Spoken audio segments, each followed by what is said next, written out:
اعوذ باللہ من الشیطان الرجیم، بسم اللہ الرحمن الرحیم۔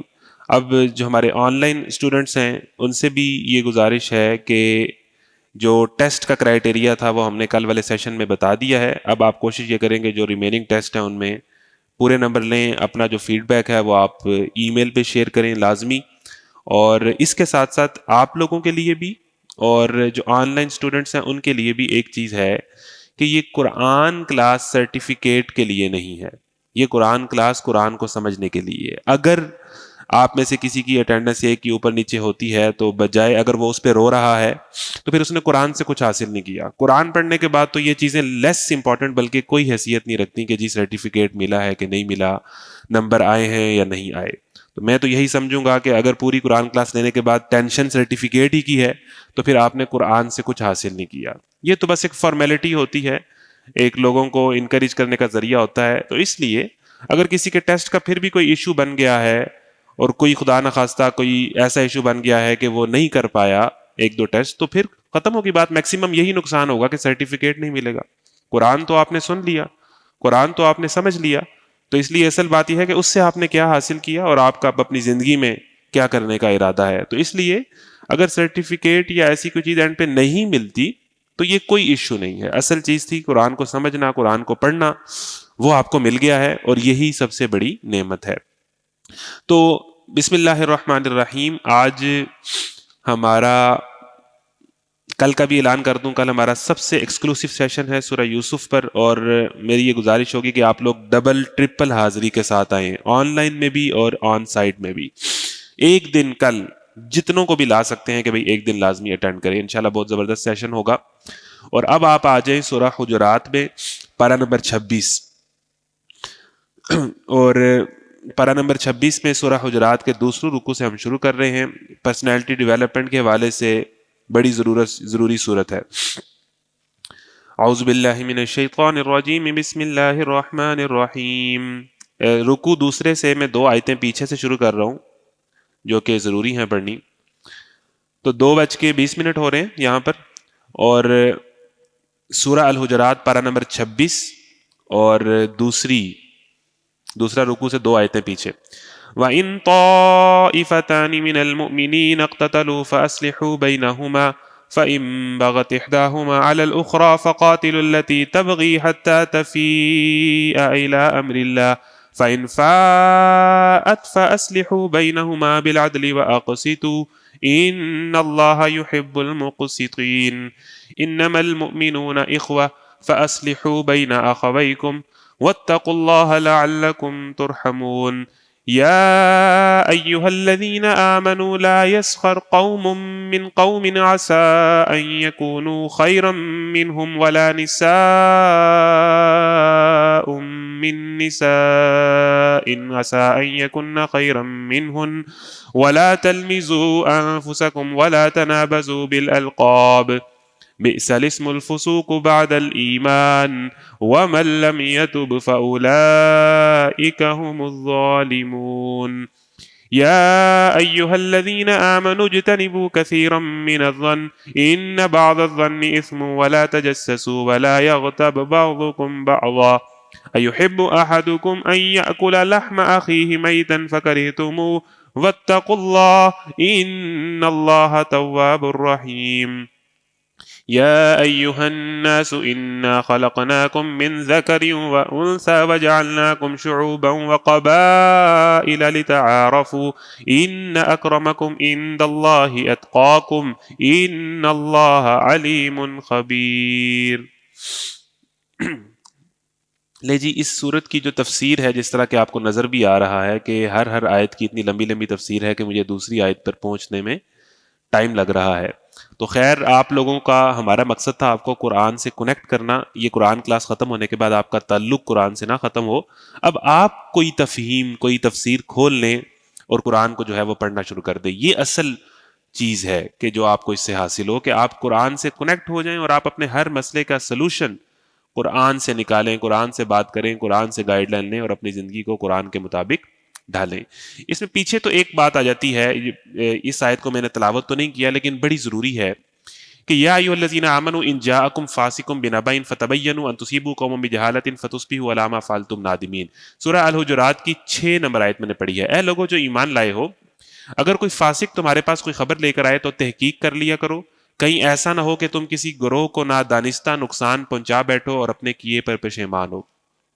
یہ ایک واقعہ ہے کہ ایک بندے کو اللہ تعالیٰ نے، اللہ کے نبی نے زکوٰۃ لینے کے لیے بھیجا، اور وہ کسی وجہ سے ڈر گئے اور انہوں نے کہا کہ انہوں نے زکوٰۃ دینے سے انکار کر دیا ہے. تو اللہ کے نبی نے ان کے خلاف لشکر تیار کر دیا، اور پھر پتہ چلا کہ بھائی انہوں نے تو کوئی زکوٰۃ دینے سے انکار نہیں کیا تھا. تو غلط فہمی کی بنیاد پر ایک مسئلہ بن گیا. ٹھیک ہے نا. بات جو تھی وہ ویریفائڈ نہیں تھی، اس نے ویسے ہی خیال کر لیا، ایزیوم کر لیا کہ وہ زکوٰۃ نہیں دینا چاہتے اور ہم پر اٹیک کر دیں گے، یا وہ کسی وجہ سے ڈر گئے. تو اللہ تعالیٰ نے کہا ہے اگر کوئی فاسق تمہارے پاس کوئی خبر لے کے آئے تو تحقیق کر لیا کرو. یہ آج کے دور میں اتنی امپورٹنٹ بات ہے کہ جو فارورڈ میسج آپ کو آتا ہے اس کو آگے فارورڈ نہیں کر دینا ہوتا، اسپیشلی اپنا حدیث اور قرآن کے حوالے سے. اتنے زیادہ چل رہے ہیں علامہ اقبال کے جتنے اشعار سوشل میڈیا پہ چل رہے ہیں، ان میں وہ علامہ اقبال کو خود بھی نہیں پتہ ہے میں نے لکھے ہیں. اور اس کے بعد جو ہے احادیث اور آیات اس قدر، اور اے آئی کے بعد تو یہ معاملہ اتنا بڑھ گیا ہے کہ اتنی فیک ویڈیوز ہیں، اور جو اس کو شیئر کرتا ہے، یعنی وہ جس پیج سے شیئر ہوئی ہے وہ سارا گناہ وہ خود سمیٹے گا، کیونکہ وہ جھوٹ شیئر کرنے کی بنیاد بنا. ٹھیک ہے نا. ویریفائڈ نیوز نہیں ہے. اور ہمارے ہاں سوشل میڈیا چلتا ہی ایسے ہے کہ جو نیوز ذرا ان ویریفائڈ ہو اور ذرا سنسنی خیز ہو، وہ چونکہ بکتی زیادہ ہے، وہ چلتی زیادہ ہے، شیئر زیادہ ہوتی ہے، اس کی بنیاد پر پیجز پر ریچ آتی ہے، وہ سارا گناہ سمیٹ رہے ہیں. یعنی مومن کا یہ کام ہے کہ جب آپ کے پاس کوئی خبر آئے تو آپ نے تحقیق کرنی ہے. یہ جو صورت ہے آپ کے آپس کے معاملات اور آپس کے رشتوں کے لیے اتنی ضروری ہے کہ زیادہ تر لڑائیاں ہوتی ہیں سنی سنائی خبر پر یقین کر کے. اس نے میرے بارے میں یہ کہا، اس نے میرے بارے میں یہ سوچا، اس نے میرے بارے میں یہ کیا. تو اس لیے جب تک آپ ویریفائی نہ کر لیں آپ نے کوئی فیصلہ نہیں کرنا. کہیں ایسا نہ ہو کہ تم کسی گروہ کو نادانستہ نقصان پہنچا بیٹھو. ایک بندے کے متعلق آپ غلط سوچنے لگ پڑیں کہ اس نے میرے بارے میں یہ بات کی ہے، اس کے متعلق آپ ایک رائے قائم کر لیں کہ وہ ایسا ہے، یا وہ جو اس طرح چل کے آیا ہے، یا وہ جو اس طرح بیٹھا ہے، یا جو اس نے سوشل میڈیا پہ یہ کمنٹ کیا ہے اس کا یہ مطلب تھا. بس آپ کو خیال ہے آپ کا، اور اس کی بنیاد پر آپ اوور تھنکنگ کری جا رہے ہیں اور آپ کوئی فیصلہ کر رہے ہیں. ایسا نہ ہو کہ تم کسی گروہ کو نادانستہ نقصان پہنچا بیٹھو اور اپنے کیے پہ پشیمان ہو. یہ سیاست دانوں کے اندر بھی، پولیٹیکل پارٹیز کے اندر بھی، اداروں کے اندر بھی ایک دوسرے کے خلاف اگر کوئی نیوز مل جائے تو اس کو اچھالتے ہیں. اور دنیا تو ویسے ہی پاکستانی قوم کا تو مشغلہ ہے کہ نیگیٹو نیوز اگر کسی بندے کے بارے میں ملے تو اس کو زیادہ شیئر کرتی ہے. یعنی آج اگر کسی سیلیبریٹی کی کوئی لیک ہو جائے تو ہر کوئی اس کا لنک مانگے گا. ٹھیک ہے نا. یا کسی مولوی صاحب کی کوئی ایسی تصویر آ جائے تو سارے اس میں، ادروائز وہ جو ان کی ویسے وہ ویڈیوز آ رہی ہیں کوئی نہیں سننا چاہے گا. تو مجموعی مزاج یہ ہوتا ہے کہ ہم نیگیٹیوٹی کو، غلط خبر کو، کسی فساد والی خبر کو، ہمارا مائنڈ زیادہ اس پہ توجہ دیتا ہے. تو اس لیے جب تک 2-3 جگہ سے ویریفائی نہ ہو جائے، نہ کسی بندے پہ تبصرہ کریں، نہ کسی پارٹی پر تبصرہ کریں، نہ کسی ادارے پر تبصرہ کریں. یہ ہوتا ہے میچور بندہ. اور یہ پرسنالٹی ڈیولپمنٹ کے اوپر صورت ہے. تو اگر آپ میچور نہیں ہے نا تو آپ چاہے 4 CGPA ہے آپ کا اپنے پاس ہی رکھیں. آپ کو لوگوں کے متعلق رائے قائم کرنے میں جلدی ہے، آپ کے پاس کوئی بات سن لیں تو آپ اس کو ویریفائی نہیں کرتے اور کسی کے متعلق رائے قائم کر لیتے ہیں، تو آپ میچور پرسن نہیں ہیں. آپ سے ابھی تک آپ بہت ہی چھوٹے بچے ہیں. اور ہمارا سارا جو میڈیا ہے اور ساری اس ٹائم جو بالخصوص ہماری یوتھ ہے، وہ کوئی خبر سنی، اب جتنے بیانات ہوتے ہیں ایون کرکٹرز کے یا سپورٹس مین کے یا لوگوں کے، اب وہ کسی ایک پیج سے شیئر ہوا ہے کہ فلانے نے یہ کہہ دیا ہے. اب جس پیج نے شیئر کیا ہے اس نے سیاق و سباق سے ہٹ کے ایک بات شیئر کی ہے کہ اس نے اس کے بارے میں یہ کہا. پوری بات نہیں شیئر کرے گا کیونکہ پوری بات تو ٹھیک بات ہوتی ہے، پھر وہ لوگوں کو مزہ نہیں آتا. تو وہ بات جس سے کوئی اور میننگ نکل سکتا ہے وہ ایسی نیوز بنا کے لگاتا ہے، پھر نیچے قوم اس بندے کو گالیاں دیتی ہے کہ اس نے ایسے کیوں کہا ہے، وداؤٹ اینی ویریفیکیشن کہ کہا ہے کہ نہیں کہا. اور پھر آپ نے جو اس کو اپنی غلط خیال کی بنیاد پر گالی دے دی ہے اس کا حساب کون دے گا؟ تو اس لیے لوگوں کے متعلق رائے قائم کرنے میں اور تبصرہ کرنے میں، اور سوشل میڈیا پہ کسی پوسٹ پر کمنٹ جب کرنے ہم پہنچ جاتے ہیں، وہاں تھوڑی مہربانی کیا کریں، ایسا نہ ہو تم کسی گروہ کو نادانستہ نقصان پہنچا بیٹھو اور پھر بعد میں اپنے کیے پر پشیمان ہو۔ تو یہ پرسنالٹی ڈیولپمنٹ کا اصول ہے۔ اس پروپوگنڈے کے دور میں، اس اے آئی کے دور میں، اس فیک پکس اور فیک ویڈیوز کے دور میں آپ نے چیزوں کو ویریفائی کیے بغیر نہ سٹیٹس پہ لگانا ہے، نہ سٹوری پہ لگانا ہے، نہ شیئر کرنا ہے۔ یہ بڑی ضروری بات ہے، اور بالخصوص اگر اس میں کسی بندے کی ریپو انوالو ہو، کسی بندے کا، کسی ادارے کی ریپو انوالو ہو، کسی پارٹی کی ریپو انوالو ہو، کسی مشہور بندے کی ریپو انوالو ہو، اور آپ کہیں سے کسی فارورڈ میسج کو پکڑ کے لگا رہے ہیں، تو آپ کے لیے یہ اتنا وبال جان بن جائے گا کیونکہ آپ نے اس بندے پہ الزام لگایا وداؤٹ ویریفیکیشن۔ صحیح ہے؟ تو یہ اللہ تعالیٰ بالخصوص سورہ الحجرات 2026 کے اندر بہت ویلڈ ہو جاتی ہے کہ یہ کہتے ہیں کہ بھئی تحقیق کر کے، اینالائز کر کے کوئی رائے قائم کریں، کوئی ایکشن لیں کسی بندے کے معاملے میں، ادارے کے معاملے میں۔ ٹھیک ہے جی؟ تو آگے چلیں۔ ابھی جس طرح پچھلے دنوں ایک واقعہ ہو گیا کہ جناب پتہ نہیں پنجاب کالج میں کہ وہ کسی بچی کا ریپ ہو گیا، اور اس کے بعد وہ جناب پورے سوشل میڈیا پہ زینت بنی رہی، ہر کوئی اس کو گالیاں دے رہا ہے، اور ہر کوئی اس پہ، ہر انفلوئنسر ریلیں بنا رہا ہے، کیونکہ پہلے دن جب آپ ریل بناتے ہیں کسی ایشو پر تو وہ وائرل ہوتی ہے، ہر کسی کے اپنے اپنے اکاؤنٹ کی ریچ کا مسئلہ ہے جی۔ تو بس اینڈ پہ پتہ چلا کہ پتہ نہیں ہوا بھی ہے کہ نہیں ہوا، ٹھیک ہے نا، وہ معاملہ جو ہے وہ کنفرم ہی نہیں تھا۔ یعنی اسی طریقے سے ہماری قوم کا یہ اتنا مسئلہ ہے کہ کسی مشہور بندے یا ادارے کے متعلق کوئی بات چلتی جائے، آپ اس سے اختلاف کر سکتے ہیں کسی ادارے سے، کسی بندے سے، لیکن آپ اس پہ جب کوئی بات کر رہے ہیں تو ویریفائی تو کریں، ٹھیک ہے نا، آپ کے اپنے لیے وبال جان بن جائے گی۔ وَاعْلَمُوا أَنَّ فِيكُمْ رَسُولَ اللَّهِ، خوب جان رکھو کہ تمہارے درمیان اللہ کا رسول موجود ہے، اگر وہ بہت سے معاملات میں تمہاری بات مان لیا کرے تو تم خود ہی مشکلات میں مبتلا ہو جاؤ۔ یعنی اگر اے اللہ کے نبی، آپ جو بھی باتیں کرتے ہیں وہ اپنی خواہش سے نہیں کرتے، وَمَا يَنطِقُ عَنِ الْهَوَىٰ إِنْ هُوَ إِلَّا وَحْيٌ يُوحَىٰ، اللہ سے وحی آتی ہے اور اللہ کے نبی آگے ڈیلیور کر دیتے ہیں۔ اگر آپ صحابہ کی، مومنین کی، یا یہ جو لوگ ہیں ان کی بات مانیں کہ ایسے نہیں ایسے کر لیں، ایسے نہیں ایسے کر لیں، تو انسان تو جو بھی بات سوچتا ہے یا جو بھی رائے دیتا ہے نا، اس میں اس کی کہیں نہ کہیں خواہش انوالو ہوتی ہے، ٹھیک ہے نا۔ یعنی کلاس کا ٹائم تھوڑا کر لیا جائے، یا ایسے کر لیا جائے، یا ویسے کر لیا جائے، کہیں نہ کہیں جو بھی انسان کوئی بات کر رہا ہوتا ہے کسی بھی حوالے سے، کیونکہ انسان کبھی بھی خواہش سے پاک نہیں ہوتا، کبھی بھی تعصب سے پاک نہیں ہوتا، تو اللہ کی طرف سے جو گائیڈنس آتی ہے وہ خواہش نفس سے بھی پاک ہوتی ہے، تعصب سے بھی پاک ہوتی ہے، کیونکہ وہ اللہ ہے۔ اس لیے جب تم بندوں کی بات معاملوں گے دین کے معاملے میں کہ نمازیں 4 کر لیں، 3 کر لیں، یا ایسے کر لیں، یا آج کے دور میں پردے کو ذرا ایسے کر لیں، تو یہ خود ہی مشکلات میں مبتلا ہو جاؤ گے۔ اللہ تعالیٰ نے جو تمہیں نظام دیا ہے وہ ایک ایسی ذات کی طرف سے آیا ہے جو خواہش اور تعصب اور ہر کمزوری سے بالا تر ہے، تو اس کی جو بات ہے وہ درست ہوگی۔ تو اس لیے اگر آپ لوگوں کی باتیں ماننے لگ پڑیں گے تو انسان تو اپنی خواہشات پوری کر کر کے اتنی پوری کرتا ہے کہ وہ خود ہی پھنس جاتا ہے، وہ اپنے آپ کو مشکل میں ڈال لیتا ہے۔ مگر اللہ نے تم کو ایمان کی محبت دی اور اس کے لیے تمہارے لیے دل پسند بنا دیا، اور کفر و فسق اور نافرمانی سے تم کو متنفر کر دیا۔ ایمان کا لیول یہ ہے کہ آپ برے لوگوں کو دیکھ کر یا برائی کو کرنے کے لیے ترسے ہوئے نہ ہوں کہ اج موقع لبیا تو میں انج کر داں گا۔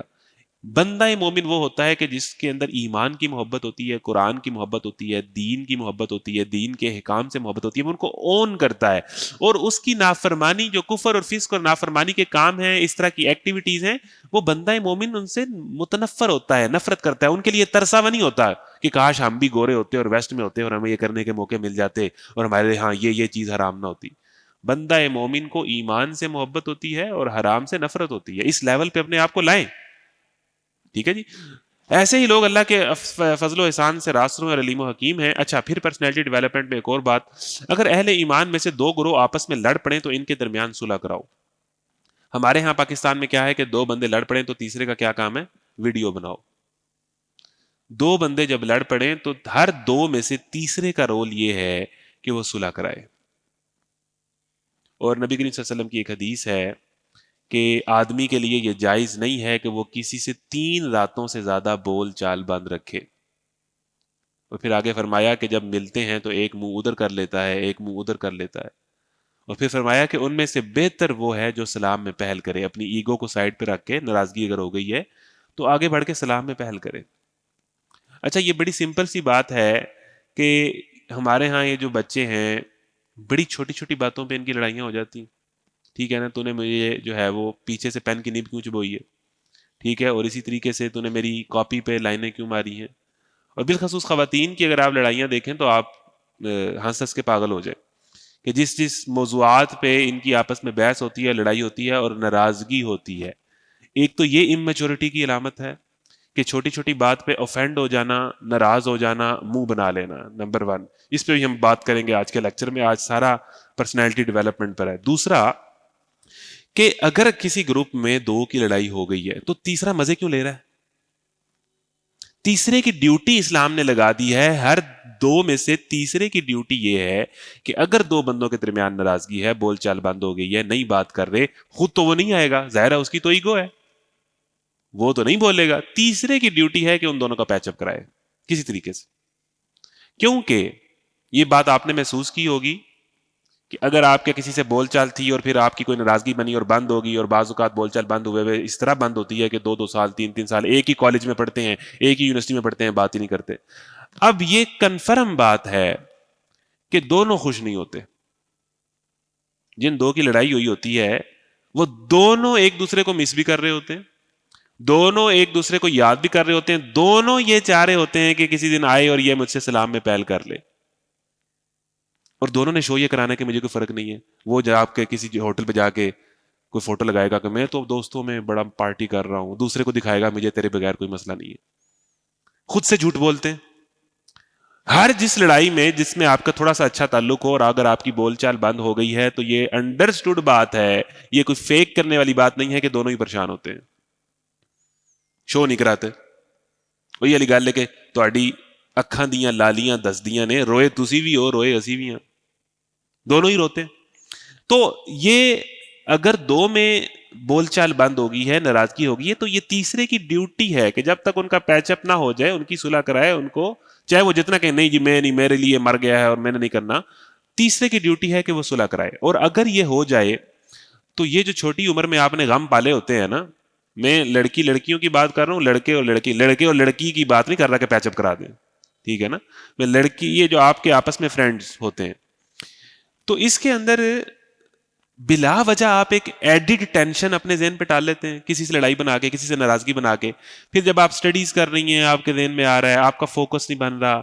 یعنی آپ نے جانا ہے جنت اور مغفرت کی طرف، آپ کن لڑائیوں میں اپنے آپ کو ڈالا ہوا ہے. اس لیے میرا آپ کو برادرانہ مشورہ ہے کہ کسی سے اگر آپ کی بول چال بند ہے، چپ کر کے جا کے اسے سلام لے لیں، ایزی ہو جائیں. آپ کا مائنڈ ریلیف میں آ جائے گا، آپ خود ریلیف میں آ جائیں گی. آپ زندگی میں جو باقی کام کرنا چاہتی ہیں وہ فوکس ہو کے کر لیں گی بغیر کسی اس کے. اور اگر اس نے زیادتی کر بھی لی ہے، کوئی وجہ بن بھی گئی ہے، تو آپ جا کے کم از کم سلام دعا پیچ اپ کریں. دیکھیں 2 طریقے ہوتے ہیں. ایک یہ ہوتا ہے کہ آپ ایک بندے سے دوستی نہیں رکھنا چاہتے، اسے اپنا پارٹنر یا جسے کہتے ہیں نا کہ وہ جو بڑی بنانا ہوتا ہے وہ نہیں بنانا چاہیے، ٹھیک ہے، اٹس اوکے. سلام دعا تو ہونی چاہیے نا. سلام دعا تو برے سے برے بندے سے بھی ہونے میں کوئی حرج نہیں ہے، مسلمان ہی ہے نا. تو سلام دعا کے سامنے آ گیا ہے، بات نہیں کرنی، منہ پلٹ لینا ہے، یہ کوئی مومنانہ طریقہ نہیں ہے، یہ کوئی دینی تعلیمات نہیں ہے. ایک بندے کو اگر آپ زندگی میں بہت زیادہ پیورٹی نہیں دینا چاہتے، دوست نہیں رکھنا چاہتے، اٹس اوکے. لیکن بول چال بند کرنا، اگر آپ ایک ہی ورک پلیس پہ ہیں، ایک ہی کلاس روم میں ہیں، ایک ہی کالج میں ہیں، انتہائی بچگانہ حرکت ہے. اگر کسی دوسرے نے یہ بچگانہ حرکت کر دی ہے تو آپ آگے بڑھ کے اس سے سلام لے لیں اور اس سے بول چال، یعنی یہ آ گیا سامنے تو بات ہو سکتی ہے. اسی طریقے سے اللہ کے نبی نے فرمایا کہ اگر کسی 2 بندے آپس میں 1 سال کے لیے قطع تعلق کر لیں تو وہ گویا ایسا ہی ہے کہ اس میں انہوں نے ایک دوسرے کو قتل کر دیا، ٹھیک ہے. اور اسی طریقے سے لا يدخل الجنت قاطع رحم، کے برے سے برے رشتہ دار بھی ہیں. رشتہ دار کتنے برے ہو سکتے ہیں یہ ہم پڑھیں گے سورہ یوسف کے اندر. لیکن برے سے برے رشتہ دار بھی ہیں، قطع تعلق نہیں کرنا ہوتا رشتہ داروں سے. لا يدخل الجنت قاطع رحم، قطع تعلق کرنے والا جنت میں نہیں جائے گا. قطع تعلق کرنے والا یہ کوئی طریقہ کار نہیں، جتنا بھی برا رشتہ دار ہے. اور ابھی تو آپ کے سامنے آئے گا کہ حضرت ابوبکر اپنے جس رشتہ دار کی کفالت کرتے تھے یعنی اس کو پیسے دیتے تھے، اس کی مدد کرتے تھے، اس رشتہ دار نے جب ان کی بیٹی حضرت عائشہ پہ الزام لگا، واقعہ افک جو سورہ نور میں آتا ہے، تو جب الزام لگا تو وہ جس رشتہ دار کی حضرت ابوبکر مدد کرتے تھے وہ اس الزام میں آگے بڑا خوش. یعنی کہ آپ اندازہ کریں کہ جس کی میں کفالت کر رہا ہوں، جس پہ احسان کرو اس کے شر سے بچو، وہی والی بات ہے. جس کی میں کفالت کر رہا ہوں وہ جب میری بیٹی پہ جھوٹا الزام لگا ہے تو وہ اس الزام میں آگے لوگوں کو بتا رہا ہے. اور تو حضرت ابوبکر کو بڑا غصہ آیا اور کہا کہ آئندہ کے بعد میں اس کی کفالت نہیں کروں گا، یہ کس طرح کا انسان ہے. تو اوپر سے آیت نازل ہو گئی کہ کیا تم نہیں چاہتے کہ اللہ تمہیں معاف کر دے؟ اگر تم چاہتے ہو کہ اللہ تمہیں معاف کر دے تو تم لوگوں کو معاف کر دو. ایسے لوگ رشتہ داروں کو معاف کیا ہے اور ایسے اور ان کی کفالت دوبارہ سے جاری کر دو. ادھر وہ کسی ایونٹ میں نہیں آئے تو قطع تعلق ہو جاتا ہے. بھائی رشتہ دار کا یہ بہانہ کہ بڑے ہی برے ہیں یہ ویلڈ نہیں ہے, یہ ویلڈ نہیں ہے. رشتہ داروں سے قطع تعلق نہیں ہو سکتا. کسی موقع پہ مل لیں, عید کے موقع پہ سلام دعا ہو سکتی, ٹھیک ہے, نہیں بنتی زیادہ ملاقاتیں نہ رکھیں, لیکن قطع تعلق کی کوئی گنجائش نہیں ہے دین میں کسی لیول پر بھی. صحیح ہے جی. تو پھر دو گروہ اگر آپس میں لڑ لیں, اسی طریقے سے دو پارٹیاں, دو جماعتیں, سیاسی جماعتیں لڑ رہی ہیں, دو فرقے لڑ رہے ہیں, تیسرے کیا کر رہے ہیں, مزے لے رہے ہیں. یعنی جو دو سیلیبریٹیز کی, دو مولویوں کی, یا دو سوشل میڈیا انفلوئنسرز کی, یا دو جماعتوں کی لڑائی ہو رہی ہے, نیچے جو فالوورز ہیں گالیاں دے رہے ہیں. آپ کی ڈیوٹی کیا تھی؟ جو لڑائی والا ماحول چاہتا ہے وہ مومن نہیں ہوتا. جو جوڑنے والا اور صلح کی بات کرتا ہے وہ مومن ہوتا ہے. اسلامی معاشروں کے اندر فساد, دوسرے فرقے کو رگڑی جاؤ, رگڑی جاؤ, رگڑی جاؤ, دوسرے بندے کو رگڑی جاؤ, اور وہی اسی طرح کی ویڈیوز وائرل ہیں کہ بھئی جناب آج تم نے جو ہے نا کیا رد کیا ہے بریلویت کا, اور کیا رد کر دیا ہے تم نے وہابیت کا, کمال کر دی. عوام کو چیز ہی یہ پسند ہے. تو یہ کیوس ہے, یہ فساد ہے, یہ دور اس طرح کی حرکتیں کرنے کا نہیں ہے. کسی سطح پہ دو پارٹیاں, دو فرقے, دو مسلک, دو لوگ لڑ پڑے, ان کو آپس میں صلح کی طرف لے کے آئیں, ان کو جوڑیں, گالیاں دے کے ان کو ٹریگر نہ کریں, ان کو جلائیں نہ.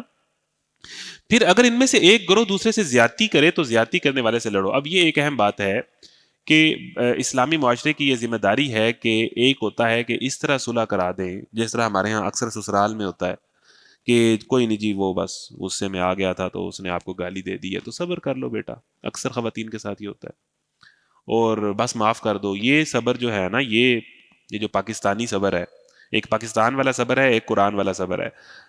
یعنی جب دو میں جو زیادتی کر رہا ہے, تیسرے کی ذمہ داری یہ بھی ہے کہ جو یہ نہیں کہ چلو جی بڑے ہیں اور جناب ایسے نہیں, جس نے زیادتی کی ہے اس کو زیادتی سے روکا جائے.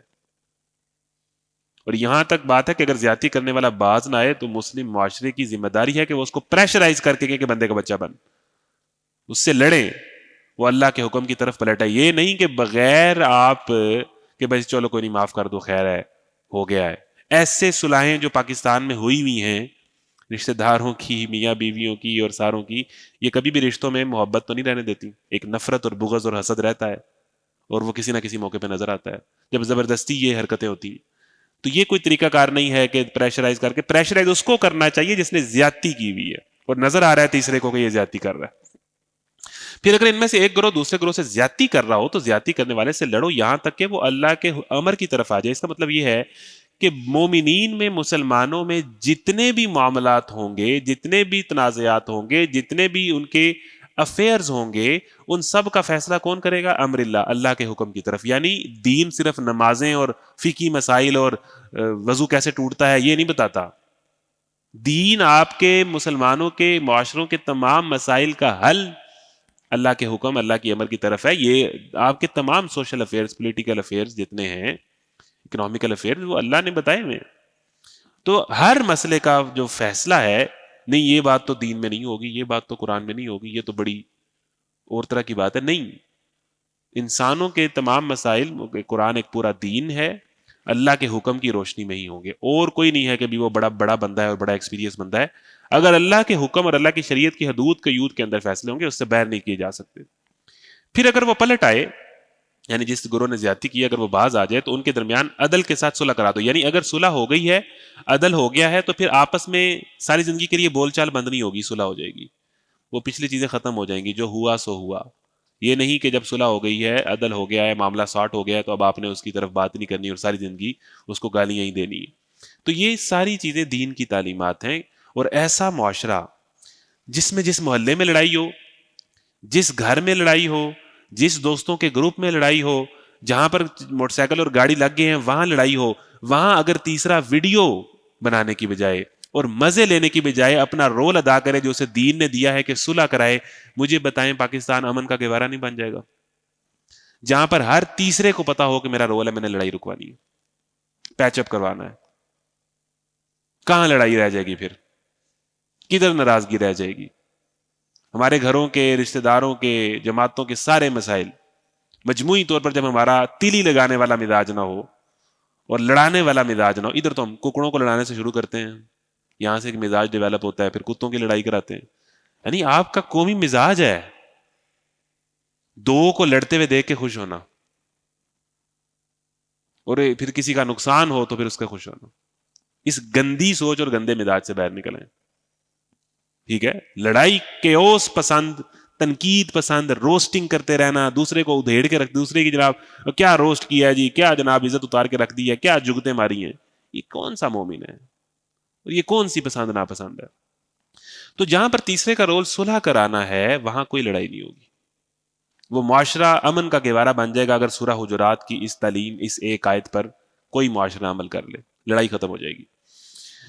مومن تو ایک دوسرے کے بھائی بھائی ہیں، انما المؤمنون اخوہ. مومن پھر اس کا ایک مطلب یہ بھی ہے کہ مومن ہوتے ہی بھائی بھائی ہیں، یعنی یہ ایسا ہے ہی نہیں کہ وہ ایک دوسرے کا درد محسوس کرتے ہیں.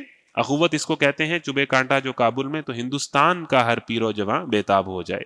یعنی جسم کے ایک حصے میں درد ہوتا ہے تو پورا جسم اس درد کو محسوس کرتا ہے، اور مسلمان بھی ایک جسد واحد کی طرح ہیں، ایک جسم کی طرح ہیں. تو اخوۃ فاصلحوا بین اخویکم، مبتلا درد کوئی عضو ہو روتی ہے آنکھ، کس قدر ہمدرد سارے جسم کی ہوتی ہے آنکھ. تو آنکھ بن جائیں مجموعی طور پر امت کے لیے، مسلمانوں کے لیے. لہٰذا اپنے بھائیوں کے درمیان تعلقات کو درست کرو. یعنی آپ تو ٹیکنیکلی بائی ڈیفالٹ ہیں ہی بھائی بھائی، ایک عمارت کی طرح ہیں. جس طرح انگلیاں دو ہاتھوں کے اندر جو ہیں وہ جا چکی ہیں، تو لہٰذا اپنے بھائیوں کے درمیان تعلقات کو درست کرو. تو اگر یہ معاملات جو آپس میں ہیں کوئی ایشوز ہو گئے ہیں تو ان کو ڈسکس کر کے سارٹ کریں. لڑائی کو بڑھائیں نہ، لمبا نہ کریں، چپ کر کے بات دل میں نہ رکھیں. اس سے سارے رشتے تباہ ہو جائیں گے، رشتوں میں سکون نہیں رہے گا. اللہ سے ڈرو، امید ہے تم پر رحم کیا جائے گا. اب جو چیزیں باہمی دوستیوں کو، رشتہ داریوں کو خراب کرتی ہیں اور لڑائی کا سبب بنتی ہیں، وہ اللہ تعالیٰ نے چن چن کے گنوا دی ہیں. وہ چھوٹی چھوٹی چیزیں ہیں. یا ایھا الذین آمنوا لا یسخر قوم من قوم عسى ان یکونوا خیرا منهم ولا نساء من نساء عسى ان یکن خیرا منهن. پہلی چیز جو رشتوں کو خراب کرتی ہے، دوستیوں کو خراب کرتی ہے، اے لوگوں جو ایمان لائے ہو، پہلے کہا کہ صلح کرا دو، لیکن وجوہات کیا ہیں لڑائیوں کی؟ نہ مرد دوسرے مردوں کا مذاق اڑائیں، ہو سکتا ہے وہ ان سے بہتر ہوں، نہ عورتیں دوسری عورتوں کا مذاق اڑائیں، ہو سکتا ہے کہ وہ ان سے بہتر ہوں. یعنی جو آپس میں رشتوں کے اندر جو دراڑیں آتی ہیں اس کی پہلی وجہ ہوتی ہے ان نیسیسری مذاق، بہت زیادہ مذاق اڑانا. یہ جب دو دوست مل کے ایک دوست کی کٹ لگاتے ہیں تو وہ بیچارہ سامنے تو ہنس ہی رہا ہے، لیکن ہو سکتا ہے اس نے اندر فیل کر لی ہو. تو یہ جو یہ طریقہ کار ہے نا کہ بھئی ادھیڑ کے ہی رکھ دینا اگلے کو، اور اس زیادہ پرینک اور اتنا روسٹ کر دینا کہ اگلا بیچارہ اس سے باہر ہی نہ آ پائے، یہ کوئی طریقہ کار نہیں. مومن کی یہ شان نہیں ہے. نہ مرد دوسرے مردوں کا مذاق اڑائیں. ٹھیک ہے، دوستوں میں آپس میں یاری میں مزہ ہوتا ہے، وہ کریں آپ، کوئی مسئلہ نہیں. ٹھیک ہے نا، بندہ مومن بورنگ نہیں ہوتا. بندہ مومن جو ہے وہ اس میں سینس آف ہیومر ہونا چاہیے، سارا کچھ ہونا چاہیے. حضور نے بھی اپنے صحابہ سے مزاح کیا، مذاق نہیں کیا جس میں کسی کی تضحیک ہو، کسی کو تانا پڑ رہا ہو، کسی کو ذلیل کیا جا رہا ہو. نہ مرد دوسرے مردوں کا مذاق اڑائیں. اور ہمارے ہاں مذاق تو شروع یہ ہوتا ہے کہ اس کا میرا چونکہ مذاق ہے تو اب ہم تو ایک دوسرے کو ماں بہن کی گالی بھی دے سکتے ہیں. یہ کون سی دوستی ہے؟ یہ کون سی دوستی ہے کہ جس دوست سے آپ کی ماں بہن کی عزت محفوظ نہیں ہے؟ یہ کون سی دوستی ہے؟ آپ دوسرے کی ماں بہن کو صرف کول بننے کے لیے، صرف چونکہ وہ گینگز آف وسی پور میں اور مرزا پور میں وہ ہیروز دیتے ہیں تو بس ہم نے بھی دینی.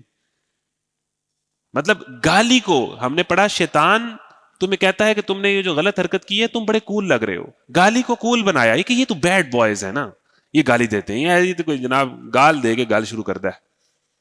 انتہائی گھٹیا حرکت، بڑے گندا بندہ ہے. یعنی یہ بڑا جناب، یہ بچوں کو بڑا شوق ہوتا ہے جی ڈبل میننگ جوکس کرنے کا. جناب مینوں بڑی سمجھ آندی ہے گلاں دی، بچگانا حرکت ہے، اممیچور پرسنالٹیز. کہ بھئی تم ایک بات سے ڈبل میننگ نکال کے کہیں اور لے کے جا رہے ہو تو تمہارے اندر کے گند کی علامت ہے یہ، کہ تمہیں کوئی بات جو ہے تم اس کا پازیٹو سوچ نہیں سکتے.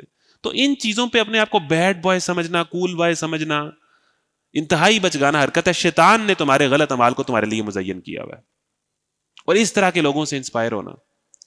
تو یہ جو بات ہے نا کہ تیرا میرا مذاق ہے اور مذاق میں ماں بہن کی گالی دے دینا، یہ جو آپ منہ سے لفظ بولتے ہیں نا، یہ میٹر کرتے ہیں، چاہے مذاق میں کہیں. جو مرد ہے شوہر اپنی بیوی کو مذاق میں بھی کہہ دے نا میں تمہیں طلاق دے دیتا ہوں، طلاق واقع ہو جاتی ہے. یہ لفظ میٹر کرتے ہیں، میٹر کرتے ہیں لفظ. یہ نہیں ہے کہ میں آئی ڈیڈنٹ مین اٹ، پھر بکواس کیوں کی ہے، منہ سے کیوں بولے ہو، مین نہیں تھا تو منہ سے کیوں بولے ہو، اتنا گندا لفظ بول دیا تم نے کسی کی ماں بہن کے بارے میں. تو یہ جو لفظ ہوتے ہیں جب آپ لا الہ الا اللہ محمد رسول اللہ کہتے ہیں، یہ دو لفظ ہیں جو آپ کو الٹیمیٹلی جنت میں لے جائیں گے. صرف دو لفظ ہیں. الفاظ مذاق نہیں ہوتے، بالکل مذاق نہیں ہوتے. ٹھیک ہے، تو بندہ مومن کی حرمت تو کعبے سے بھی زیادہ ہے. المسلم من سلم المسلمون من لسانہ و یدہ، مسلمان وہ ہے جس کے ہاتھ اور زبان سے دوسرے مسلمان محفوظ رہیں، زبان سے دوسرے مسلمان محفوظ رہیں. اس کے کامنٹ سے، اس کی رائے سے، اوے کہہ کے ابے کہہ کے بات شروع کرنا. کہاں سے آئے ہو؟ مومن ہو. طریقے سے اختلاف کرو، تمیز سے اختلاف کرو، آپ کریں اختلاف لیکن گالی تو نہ دیں، ابے یہ ابے فلانے، کہ تم ایمان رکھتے ہو. تو ایک دوسرے کا جب آپ مذاق اڑاتے ہیں، اور پھر خصوص آپس کے رشتوں میں جب آپ مذاق اڑاتے ہیں، تو مذاق جب اڑایا جاتا ہے تو جو آگے کہا نا کہ وہ ان سے بہتر ہو. جو بندہ دوسرے کا مذاق اڑا رہا ہوتا ہے نا، وہ اپنے آپ کو بہتر سمجھ رہا ہوتا ہے اور دوسرے کو ایزی لے رہا ہوتا ہے. تو اس میں مذاق میں کہیں نہ کہیں غرور کی بو بھی ہوتی ہے، خود پسندی کی بو بھی ہوتی ہے. تو جس کا تم مذاق اڑا رہے ہو کسی بھی وجہ سے، اس کے رنگ کی وجہ سے، اس کی پرسنالٹی کی وجہ سے، اس کے کسی عیب کی وجہ سے، یا وہ بیچارہ اتنا کانفیڈنٹ نہیں ہے، یا اس کی زندگی میں کوئی امبیرسنگ مومنٹ ہو گئی ہے، اس بیچارے سے کوئی حرکت ہو گئی ہے، کسی جگہ پہ وہ کانفیڈنس لوز کر پڑ گیا ہے، یا کسی محفل میں اس بیچارے سے گلاس ٹوٹ گیا ہے، تو اس کو آپ کیوں اتنا ذلیل کر رہے ہیں؟ ٹھیک ہے، اس کے پیچھے کیوں پڑ گئے ہیں اس چیز کو لے کے؟ ٹھیک ہے نا. ایسی شخصیات جن کی کمپنی میں انسان کمفرٹیبل فیل نہ کرے، اور اسے پتا ہے کہ ابھی میری عزت گئی اور ابھی میری عزت گئی، یہ مومن کی کمپنی نہیں ہے. تو اس کا مذاق اڑائیں، ہو سکتا ہے کہ وہ ان سے بہتر ہو سکتا ہے وہ دینی طور پر آپ سے بہتر ہو، دنیاوی طور پر آپ سے بہتر ہو، اللہ کے نزدیک وہ آپ سے بہتر ہو. آپ اگر 4 پیسے کی وجہ سے اس کی غربت کا مذاق اڑا رہے ہیں، کسی بھی ریزن، اللہ کے ہاں کون بہتر ہے؟ شیطان نے کیا غلطی کی تھی؟ انا خیر من، میں آدم سے بہتر ہوں، بس بات ختم. جب آپ نے سمجھ لیا کہ میں اس سے بہتر ہوں، آپ کے زوال کا آغاز ہو گیا. تو دوسرے کا مذاق اڑائیں، نہ مذاق اڑائیں، ہو سکتا ہے وہ ان سے بہتر ہوں. پھر نہ عورتیں دوسری عورتوں کا مذاق اڑائیں، ہو سکتا ہے وہ ان سے بہتر ہوں. یہاں پر نوجوانوں، یونیورسٹیز کے طلباء و طالبات کے لیے ایک پوائنٹ ہے کہ اللہ یہ بھی تو کہہ سکتا تھا کہ مومن مومنوں کا مذاق نہ اڑائیں. اس میں مرد بھی آ جاتے ہیں، عورتیں بھی آ جاتی ہیں. لیکن یہ کیوں کہا کہ مرد مردوں کا مذاق نہ اڑائیں، عورتیں عورتوں کا مذاق نہ اڑائیں؟ اس کا کیا مطلب ہے؟ اس کا مطلب یہ ہے کہ اسلام میں ایسی کسی محفل کا کنسیپٹ ہی نہیں ہے کہ جہاں پر فری مکسنگ ہو، مرد عورت اکٹھے بیٹھے ہوں اور شغل چل رہا ہو، ایک دوسرے کا مذاق ہو رہا ہو، جو یونیورسٹی کے ہر کیفے میں ہوتا ہے، یونیورسٹی کی ہر کلاس میں ہوتا ہے. اسلام میں ایسی کسی محفل کا کنسیپٹ ہی نہیں ہے. عورتوں نے عورتوں میں بیٹھنا ہے، مردوں نے مردوں میں بیٹھنا ہے. یعنی اور مذاق اس رشتے کو کہتے ہیں کہ جس رشتے میں جب آپ کسی سے فری ہو جاتے ہیں تو آپ مذاق کرتے ہیں نا. مذاق کی نوعیت تب آتی ہے کہ جب ایک تعلق میں بے تکلفی آ گئی. تو مرد اور عورت کا ایسا تعلق کا کنسیپٹ ہی نہیں ہے کہ جس میں بے تکلفی آ جائے. وہ پروفیشنلی ہی ہوگا جب بھی ہوگا. تو اس میں 2 باتیں پتہ چلیں کہ ایسی محفلیں، ایک تو رشتہ داروں کی محفل ہے نا، وہاں تو آپ اکٹھے بیٹھ کے کھانا کھاتے ہیں، یا آپ کے جو محرم رشتے ہیں، آپ کی خالہ ہیں، پھوپھو ہیں، تو ایک علیحدہ بات ہوگی. ایسی محفل جس میں مرد اور عورتیں جو آپس میں نامحرم میں بیٹھے ایک دوسرے کا مذاق اڑا رہے ہوں، ایسا کوئی کنسیپٹ ہی نہیں. اور دوسرا یہ ہے کہ ایسا ریلیشن مرد و عورت کا ہو ہی نہیں سکتا جس میں ایک دوسرے سے فری ہو جائیں اور مذاق اڑا رہے ہوں. تو یہ پوائنٹ بھی یہاں پتہ چل گیا کہ مردوں نے مردوں سے ڈیل کرنا ہے، عورتوں نے عورتوں سے ڈیل کرنا ہے، ہو سکتا ہے کہ وہ ان سے بہتر ہو. تو ولا تلمزوا انفسکم ولا تنابزوا بالالقاب، آپس میں ایک دوسرے پر تان نہ کرو، نہ ایک دوسرے کو برے القاب سے یاد کرو. یہ دیکھ لیں جی، بچوں نے اپنے اساتذہ کے نام رکھے ہوتے ہیں، لوگوں کے نام رکھے ہوتے ہیں. ٹھیک ہے، اگر ماں باپ اپنے بچے کو پیار سے موٹو کہتے ہیں یا چھوٹو کہتے ہیں، یا کسی کا کوئی پیار سے نام رکھا گیا ہے، تو وہ ایک علیحدہ بات ہے. لیکن اگر کسی کا لقب آپ نے رکھا ہے اور وہ اس کو مائنڈ کرتا ہے، اور وہ چھیڑ آپ نے رکھی ہے، اور وہ چھیڑ پھر اس کا نام ہی وہی مشہور ہو گیا ہے، تو وہ سارا ثواب آپ کے اکاؤنٹ میں جا رہا ہے جس نے وہ نام رکھا ہوا ہے. تو لوگوں کو ان کے اللہ نے نام رکھے ہوئے ہیں، ان کے والدین نے ان کے نام رکھے ہوئے ہیں، اس نام سے بلائیں. آپس میں ایک دوسرے پر تانے نہ کریں، لان تان نہ کریں. مومن فحش بکنے والا اور لان تان کرنے والا نہیں ہوتا. آپ کی ساری کامیڈی جگت پر، لان تان پر، لانت بھیجنے پر، ذلیل کرنے پر کھڑی ہوئی ہے، یہ باہمی رشتوں کو، باہمی تعلقات کو خراب کرتا ہے۔ نہ ایک دوسرے کو برے القاب سے یاد کرو، یہ چھوٹی چھوٹی باتیں دیکھیں، اگر آپ اسلام جو پرسنالٹی چاہ رہا ہے اگر آپ بن جائیں تو آپ بزنس میں اور جس بھی فیلڈ میں ہیں اس میں آپ سب سے اوپر نہ چلے گے تو پھر کہنا۔ اصل چیز شخصیت ہوتی ہے۔ اصل چیز جب آپ کسی جگہ سے ڈگری کر کے آتے ہیں تو انٹرویو میں بنیادی طور پہ اس کی شخصیت دیکھی جاتی ہے، یہ کتنے میچور ہے، اس میں کتنا بیلنس ہے، اس میں کتنا اعتماد ہے۔ یہ جو اللہ آپ کو باتیں بتا رہا ہے یہ میچور پرسنالٹی کی علامات ہے، انتہائی بیلنسڈ اور میچور بندہ جو لوگوں کو ڈسکس نہیں کرتا۔ جس طرح ایک مشہور مقولہ بھی ہے نا کہ جو بڑے مائنڈز ہوتے ہیں وہ آئیڈیاز کو ڈسکس کرتے ہیں، چھوٹے مائنڈز ہوتے ہیں افراد کو ڈسکس کرتے ہیں۔ اللہ تعالیٰ نے ایک جملے یہ بات سمجھا دی کہ جو دوسروں کی غیبت نہیں کرتے وہ مومن ہوتے ہیں، وہ لوگوں کو ڈسکس ہی نہیں کرتے، وہ واقعات کو آج اسکول چیا ہویا، آج کالج چیا ہویا، آج جو میرے نالنج کی تھا۔ آپس میں دوسرے پر تان نہ کرو، دوسرے کو برے القاب سے یاد نہ کرو۔ ایمان لانے کے بعد فسق میں نام پیدا کرنا بہت بری بات ہے کہ یعنی ایک بندہ مومن ہو اور وہ مشہور ہو کہ بڑا زبردست ڈانسر ہے، یعنی اس کی شہرت، آپ ایک برائی کرتے ہو سمجھ آتی ہے، آپ کسی گناہ میں انوالو ہو سمجھ آتی ہے، لیکن اگر آپ مشہور ہو کہ یہ سود کھاتے ہیں، مشہور ہو کہ یہ حرام کھاتے ہیں، مشہور ہو کہ یہ بندہ یہ بڑا جگت باز ہے، اس سے اپنی عزت بچا کے رکھنا، آپ یونیورسٹی میں آپ کی شہرت ہو کسی ایسے کام سے جو اللہ کے حکم کی نافرمانی ہے۔ مومن گناہ میں انوالو ہو سکتا ہے لیکن مومن کی شہرت ہی کوئی گناہ بن جائے، اس کی شہرت ہی وہ، اس کا تعارف ہی ہو کہ یہ ہے اور یہ کرتا ہے، یہ بڑا وومنائزر ہے، اور یہ بڑا، یعنی ایک بندے کی ایمان، وہ اللہ اور اس کے رسول پر یقین رکھتا ہو، درود پڑھتا ہو، اور پھر اس کی پبلک میں شہرت کسی گندے اور غلط کام کی وجہ سے ہو۔ ایمان لانے کے بعد فسق میں، گناہ میں نام پیدا کرنا بہت بری بات ہے۔ جو لوگ اس روش سے باز نہ آئیں وہی ظالم ہیں۔ اور اس کے بعد آگے بڑھیں تو یا ایھا الذین آمنوا اجتنبوا کثیرا من الظن، اے لوگوں جو ایمان لائے ہو بہت گمان کرنے سے پرہیز کرو، بعض گمان گناہ ہوتے ہیں۔ یہ جی آپ سب لوگوں کے لیے، بالخصوص خواتین کے لیے، والدین کے لیے، کہ اوور تھنکنگ اور بہت زیادہ گمان کرنا، اوور تھنکنگ تو بہت بڑا پرابلم ہے خواتین کا۔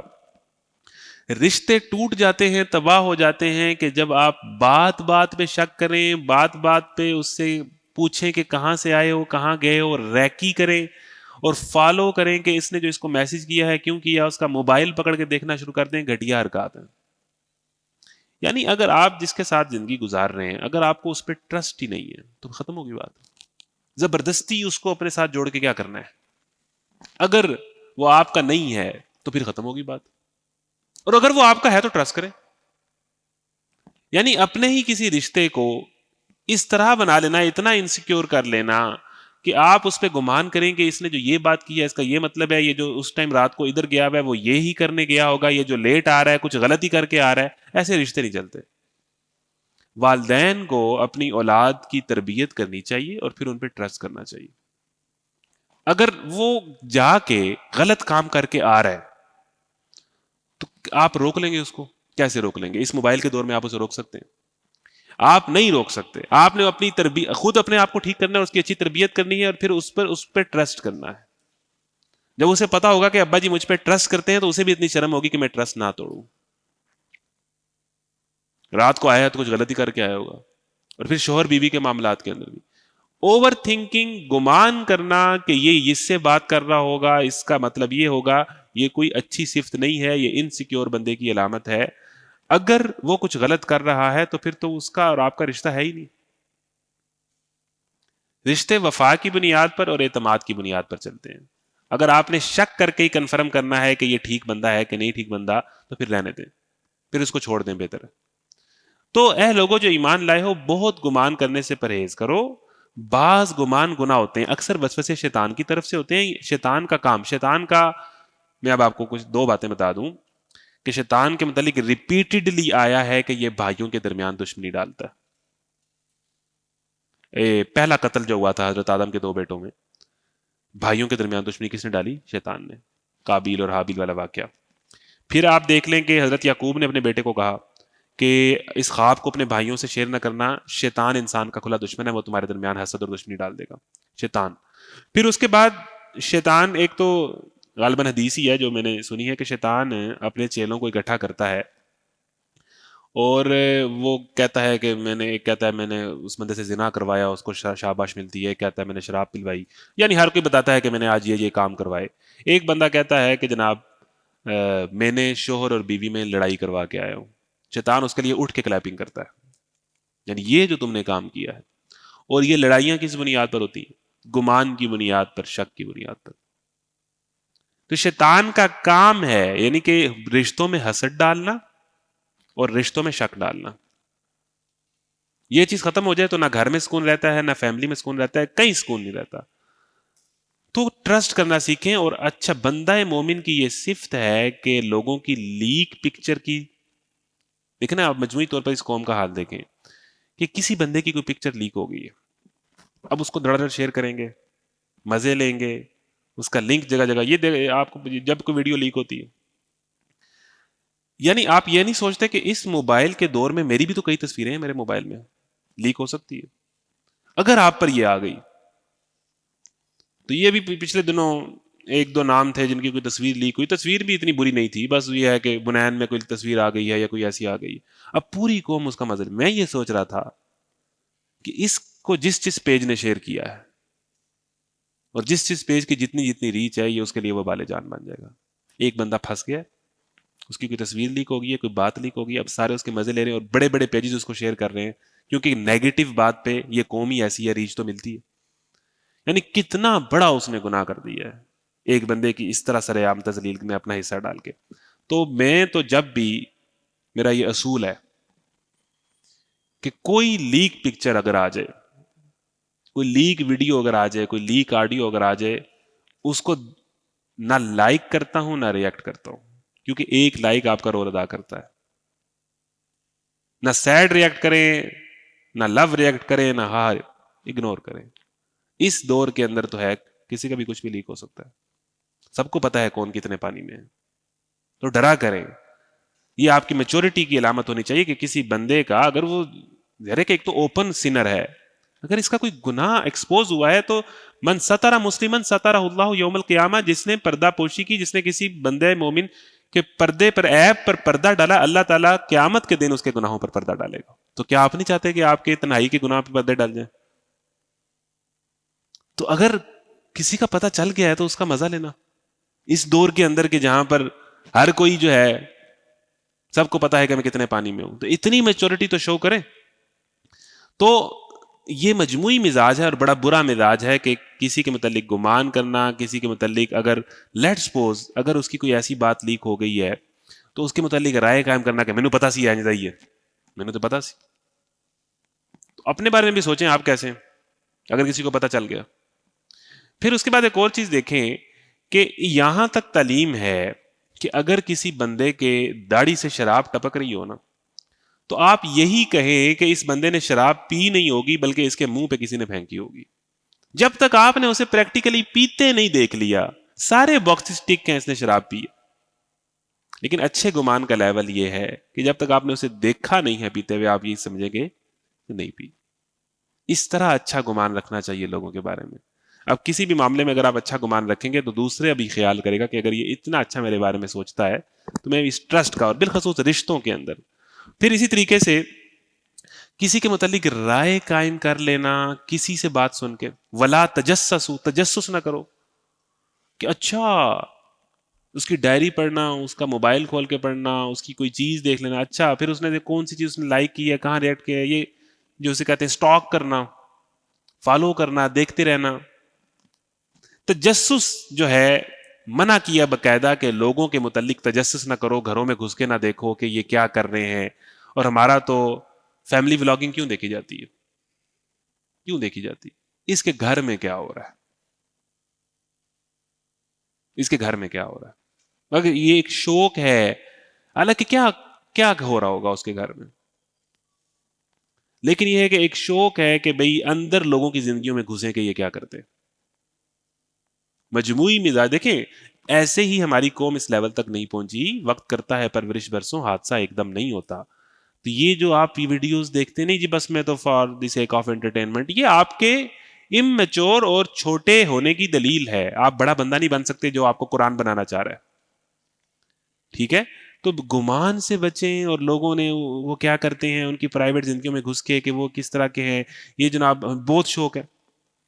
پھر اس کے بعد لوگوں کے متعلق رائے قائم کرنا کہ آپ کو کسی بندے کے متعلق ایک بات پتہ چل جائے, ادھر آپ دنیا میں جو مشہور بندہ ہے نا, جو مشہور بندہ ہے, آپ اس کے متعلق دونوں اوپینین سنیں گے. کچھ کہیں گے بڑا اچھا بندہ ہے, کچھ کہیں گے بڑا برا بندہ ہے.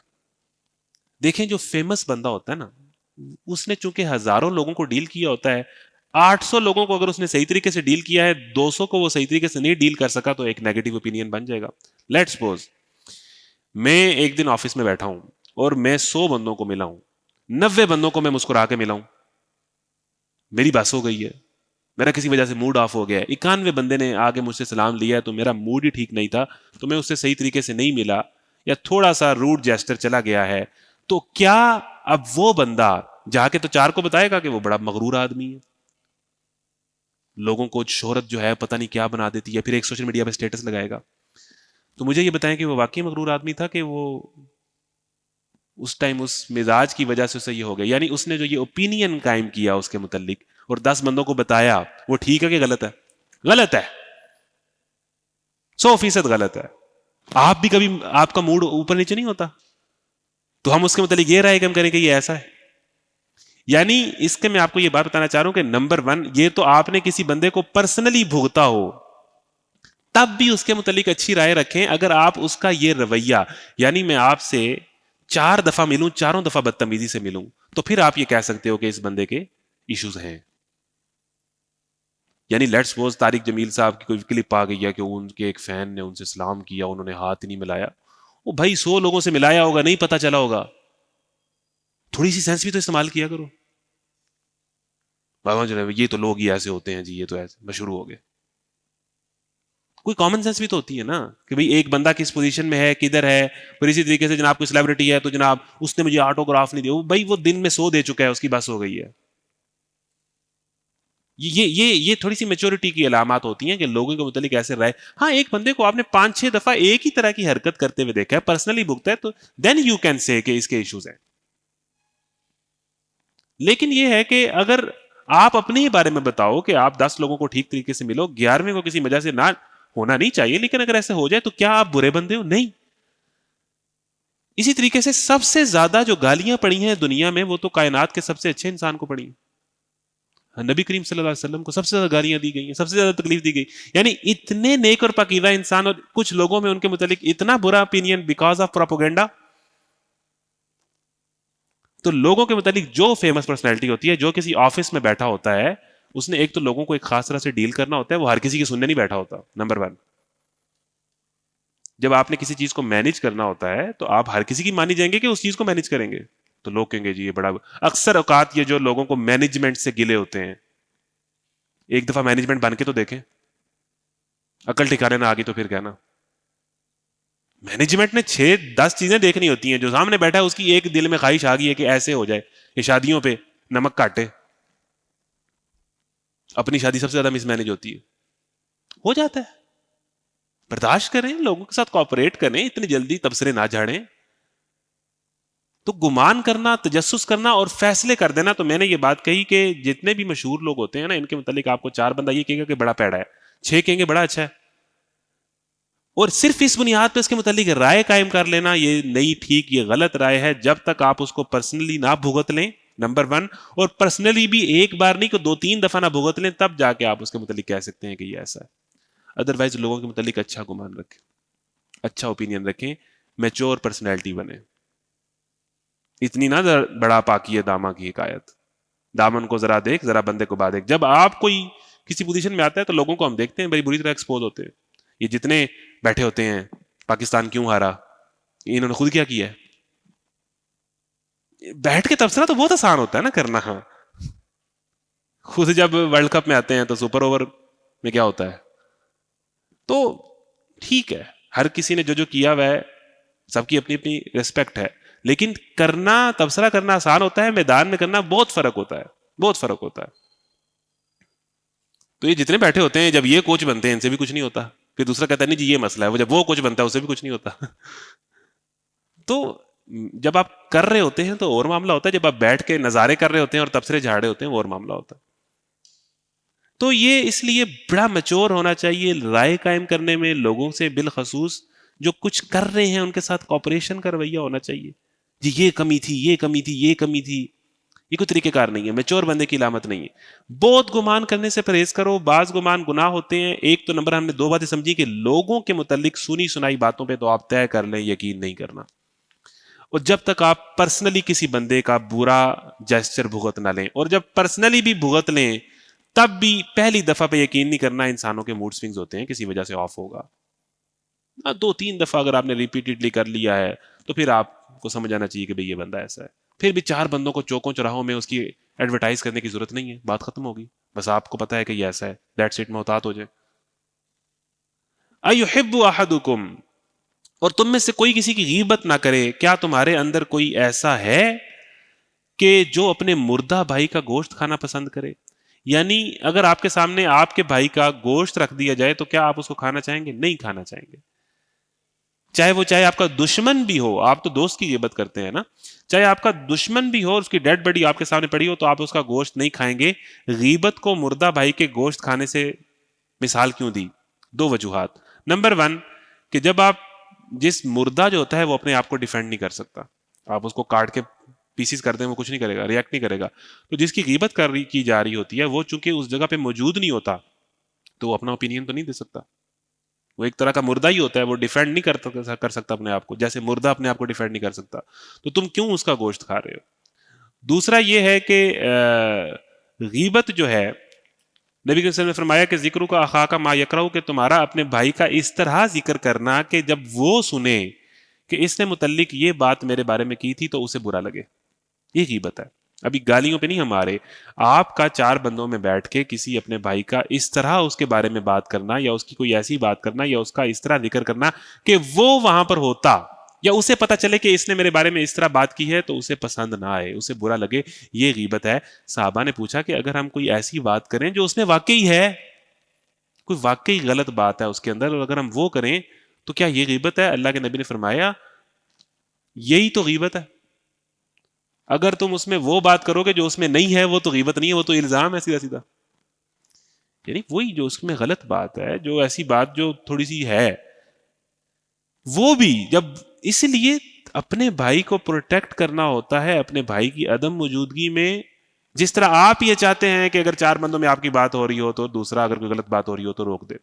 تو 2 ذمہ داریاں ہیں مومن کی، نہ غیبت کرتا ہے نہ غیبت سنتا ہے. چھوڑو یار کیا کرنا ہے ڈسکس.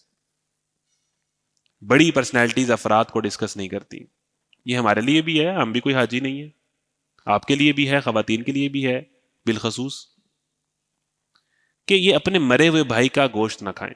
کیا تم پسند کرو گے؟ جب نہیں پسند کرو گے اور اس سے کراہت کرو گے تو اسی طریقے سے غیبت سے بھی کراہت کیا کرو. دیکھو تم خود اس سے گھن کھاتے ہو.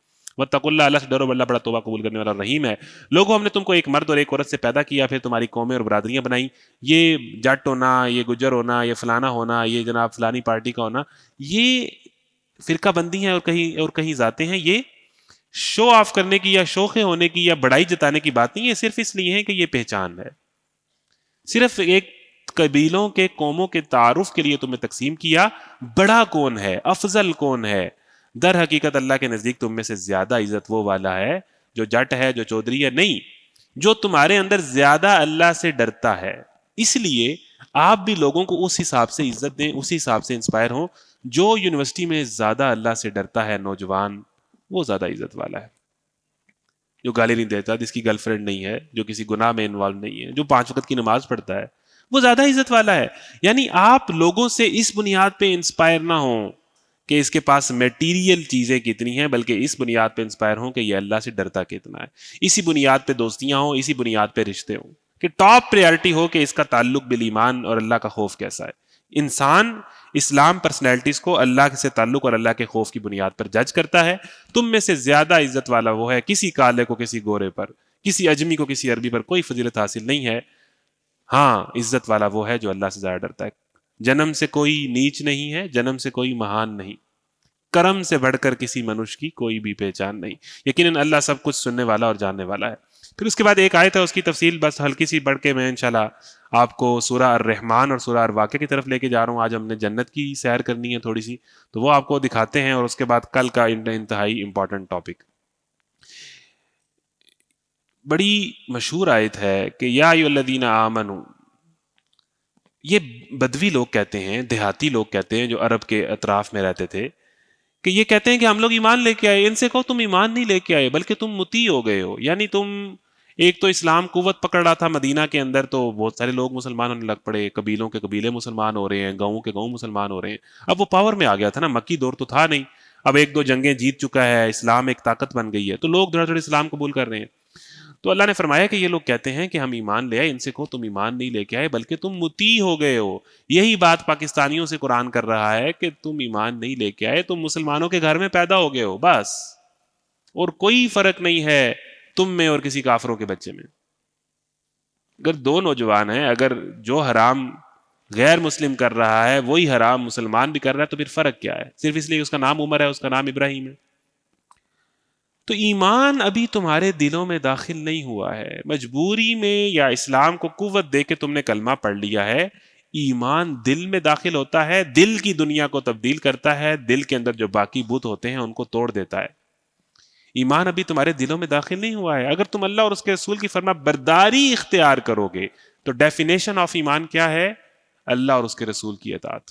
غلامی رسول میں موت بھی قبول ہے کہ نعرہ نہیں، کر کے دکھائیں، کر کے دکھائیں کہ جو فرائض ہیں، جو حکام ہیں، کن کا پابندہ کر رہے ہیں، اور جو حرام ہیں ان سے کتنے بچے ہوئے. یہ ہے ایمان کی ڈیفینیشن. باقی نام مسلمانوں والا ہوگا اور مردم شماری کے رجسٹر پہ مسلمان ہو سکتے ہو، ادروائز مسلمان نہیں. یہ کہو کہ تم مسلمانوں کے گھر میں پیدا ہو گئے ہو. اگر تم اللہ اور اس کے بالکل اسی طریقے سے جیسے تم کہ اگر کسی گورے کے گھر میں پیدا ہو جاتے تو تم عیسائی ہوتے یا کچھ اور ہوتے، بالکل ایسے ہی تم پاکستان میں کسی مسلمان گھرانے میں پیدا ہو گئے تو مسلمان ہو. اصل مسلمان کا تب پتہ چلے گا کہ تم اللہ اور اس کے رسول کی فرما برداری اختیار کرو گے. تو عمل سے زندگی بنتی ہے، جنت بھی جہنم بھی. یہ خاکی اپنی فطرت میں نہ نوری ہے نہ ناری ہے. وہ تمہارے اعمال کے اجر میں کوئی کمی نہ کرے گا، یقیناً اللہ بڑا درگزر کرنے والا رحیم ہے. حقیقت میں تو مومن وہ ہیں جو اللہ اور اس کے رسول پر ایمان لائے، پھر انہوں نے کوئی شک نہ کیا. دو چیزیں ہیں جو ہمیں پریشان کرتی ہیں، ایک ہوتے ہیں ڈاؤٹس، ایک ہوتے ہیں ڈیزائرز. اور وہ منافقین جو ڈیزائرز کے اندر جاتے ہیں ان کا بھی ذکر پڑا ہے، جو سیدھے سے عقیدہ ہی ٹھیک نہیں ہوتا ان کا بھی ذکر پڑا ہے. تو بندہ مومن یہ ہے کہ وہ اتنی کلیئرٹی کے ساتھ اس دین پر چلتا ہے کہ پھر کبھی اس پر شک نہیں کرتا. اور جو جتنا کلیئر ہوتا ہے اپنے دین پر، اللہ اور اس کے رسول کی حقانیت پر، اتنی زیادہ وہ قربانی دے لیتا ہے اپنی جان اور اپنی مال کی. سیم مضمون ہم نے سورہ بقرہ میں پڑھا کہ ذالک الکتاب لا ریب فیہ. جب بغیر شک کے ایمان لے کے آتے ہیں تو یقیمون الصلاۃ، مالک جسمانی قربانی اور مالی قربانی دے دیتے ہیں.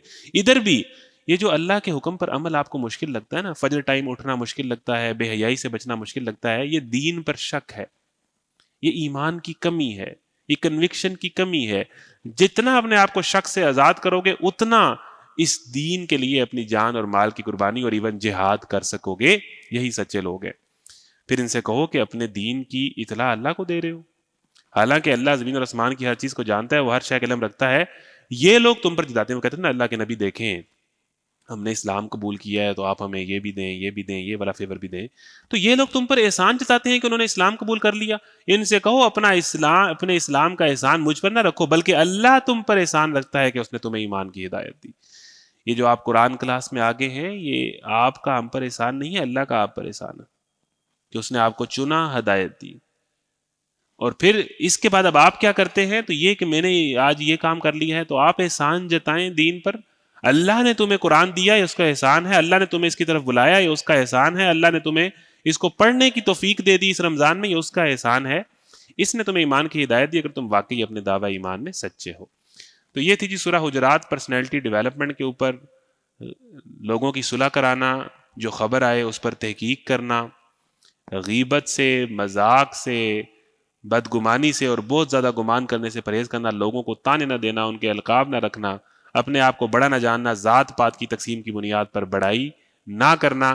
اب جن لوگوں نے یہ سارے کام کیے ہیں، اللہ تعالیٰ فرماتا ہے کہ جو توبہ کر لے تو اللہ تعالیٰ بخشنے والا مہربان ہے. یعنی جنہوں نے غیبتیں کی ہیں، مذاق اڑائے ہیں، اور جناب لیکس تصویروں سے مزے لیے ہیں اور شیئر کیے ہیں، اور خبروں کو ویریفائی کیے بغیر آگے پہنچایا ہے، جھوٹ پھیلایا ہے، غرور کیا ہے، یہ جس سے جتنا ہو گیا ہے، اگر وہ توبہ کر لے تو جان لیں کہ اللہ معاف کرنے والا ہے. پھر یہاں پر ہمیں ایک بات سمجھ آئی کہ جو اللہ غیبت نہیں کرنے دے رہا، برے القاب نہیں رکھنے دے رہا، اور آپ کی پرسنالٹی کو لے کے اتنا کنسرنڈ ہے، تو وہ اللہ آپ کو نماز چھوڑنے کی اجازت دے گا؟ تو دیکھیں کہ وہ تو آپ کی جز کو، آپ کی پرسنالٹی کے ایک ایک انگ کو درست کر دینا چاہتا ہے. تو ہم کہاں پر کھڑے ہیں اس کا بھی ذرا جائزہ لینا ہے. تو سورہ الرحمن ہے پارہ نمبر 27 میں. اس کو قرآن کی دلہن بھی کہا جاتا ہے. بڑی خوبصورت سورت ہے. اس کا ذکر پڑھتے ہیں ساتھ کچھ سورہ واقعہ کا. پہلے ہی لفظ کو اس سورہ کا نام قرار دیا گیا. اس کا مطلب یہ ہے کہ وہ یہ سورت ہے جو لفظ الرحمن سے شروع ہوتی ہے. تاہم اس نام کو سورت کے مضمون سے بھی گہری مناسبت ہے، کیونکہ اس کے شروع میں آخر تک اللہ تعالیٰ کی صفت رحمت کے مظہر ہیں. علماء تفسیر بالعموم اس سورت کو مکی قرار دیتے ہیں، اگرچہ بعض روایات میں حضرت عبداللہ بن عباس اور اکرمہ اور قتادہ سے یہ قول منقول ہے کہ یہ سورت مدنی ہے.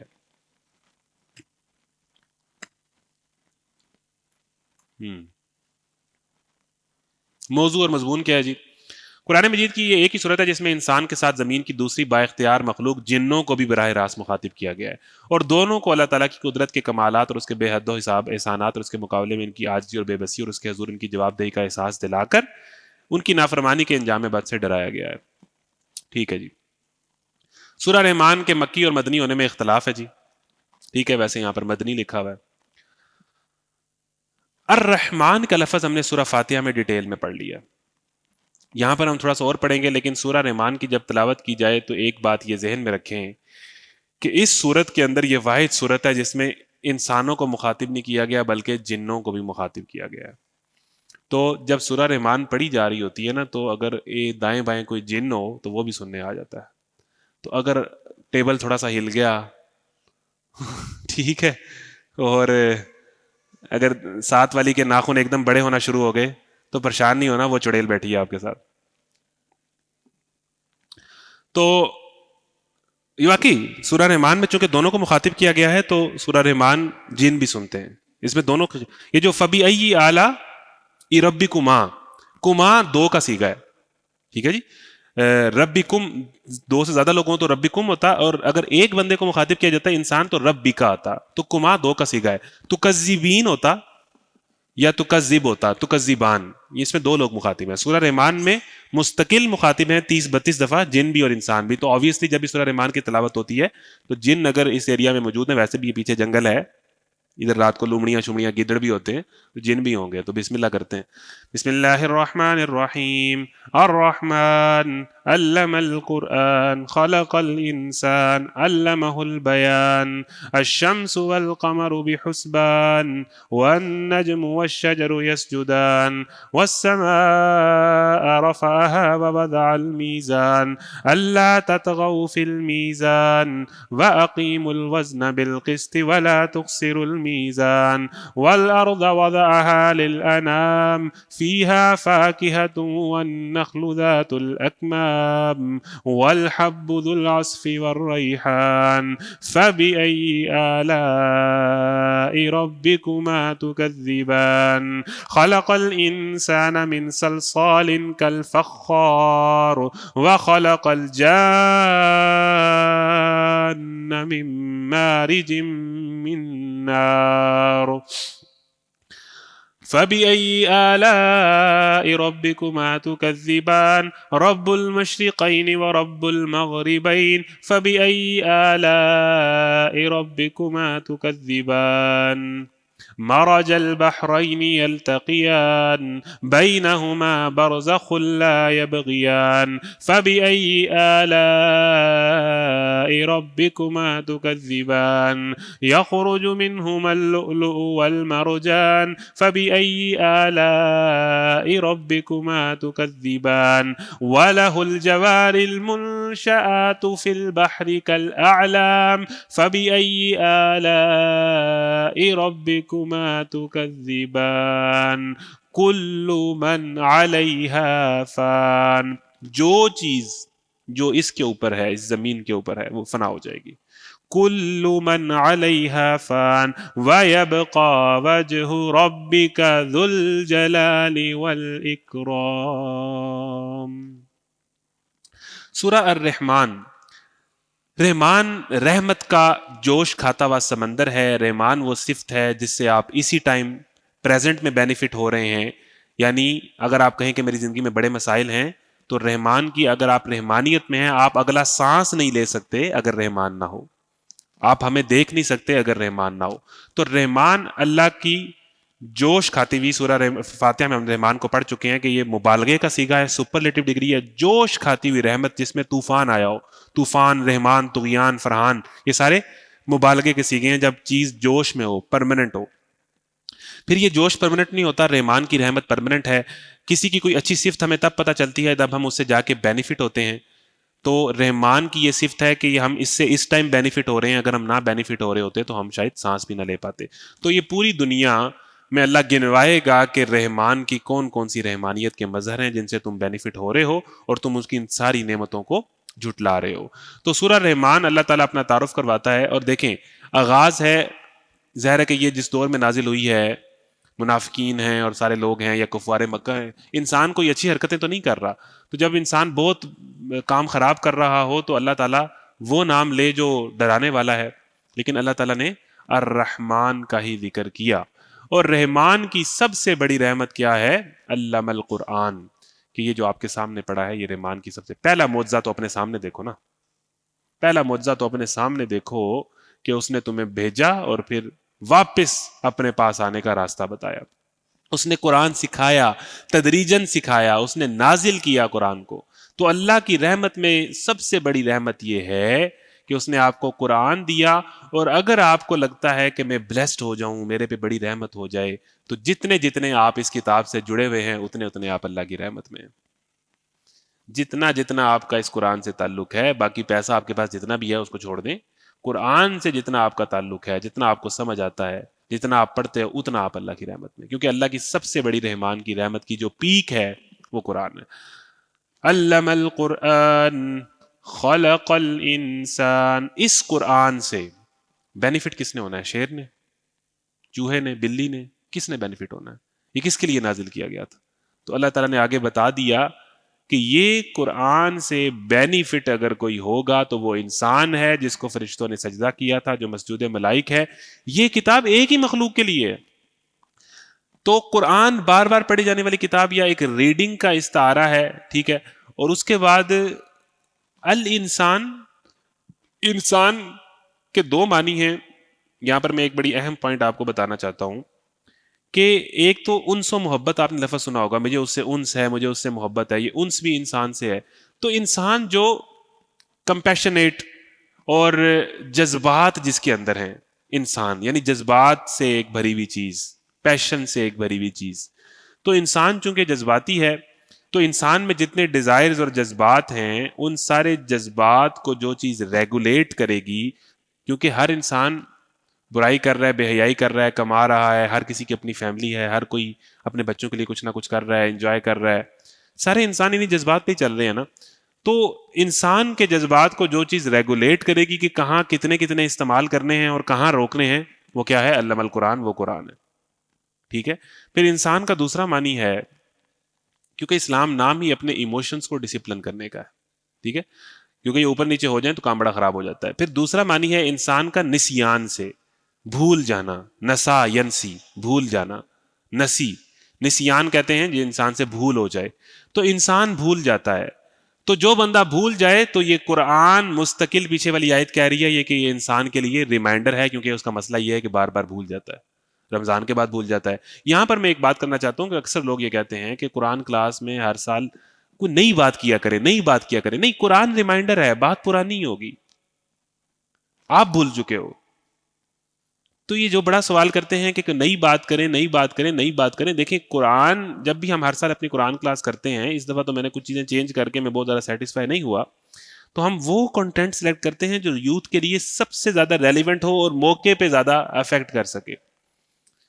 اور ہر سال ظاہر ہے کہ 8-10 ہزار لوگ نئے ہوتے ہیں, 5-6 ہزار لوگ پرانے ہوتے ہیں. تو جو نئے لوگ ہوتے ہیں ظاہر ان کے لیے وہ بالکل نیا ہوتا ہے. تو اس کے لیے بہت زیادہ کنٹینٹ کو چینج کرنا مناسب نہیں ہے, کیونکہ یہ وہ والا سلیکشن ہے کہ جو یوتھ کے لیے بہت زیادہ ریلیونٹ ہے اور اس سے ہم کئی زیادہ پوائنٹس اسپیسیفکلی آج کے دور میں جین زی کے لیے نکال سکتے ہیں. نمبر 1. دوسرا یہ ہے کہ یہ نئی بات نہیں کرنی بھائی جان, ہر سال اندازہ لگانا ہے کہ میں ایک سال جو پچھلے سال قرآن کلاس لی تھی، ہم آپ سے یہ پوچھتے ہیں کہ آپ نے اب کیا کیا ہے پورا سال. ایک تو قرآن کلاس کا مقصد یہ ہے کہ مزے لو، انجوائے کرو، ٹائم سپینڈ کرو. جناب اسپیکر ہے، اسپیکر جو تھوڑی سی کامیڈی کر دے، تھوڑا سا مذاق کر دے، تھوڑا سا مزہ آ جائے، سرٹیفکیٹ ہو جائے، یہ تو کوئی قرآن کلاس نہیں ہے. یہ ریمائنڈر ہے. قرآن ریمائنڈر کی کتاب ہے کہ ہر سال آپ کو ریمائنڈ کرواتا ہے جو پچھلے سال پڑھا تھا اس پہ کتنا عمل کیا ہے، ذرا اس کا حساب دو. یہ حساب دینے کے لیے آئے یہاں پر کہ جو باتیں پڑھی تھی اس میں عمل کر پایا ہوں کہ پھر فیل ہو گیا ہوں. تو یہ مستقل ریمائنڈر ہے. رحمان نے اس قرآن کی تعلیم دی ہے، اور ان ڈیپتھ جن کو پڑھنے کا شوق ہے، مزید قرآن کلب سے اگر آپ کنیکٹ ہو کے مزید اگر آپ تفسیر پڑھنا چاہتے ہیں، مزید گہرائی میں نئی نئی باتیں سیکھنا چاہتے ہیں، تو آ جائیں بسم اللہ. ویب سائٹ پہ سورہ یوسف کی تفسیر پڑھی ہوئی ہے 10 گھنٹے کی،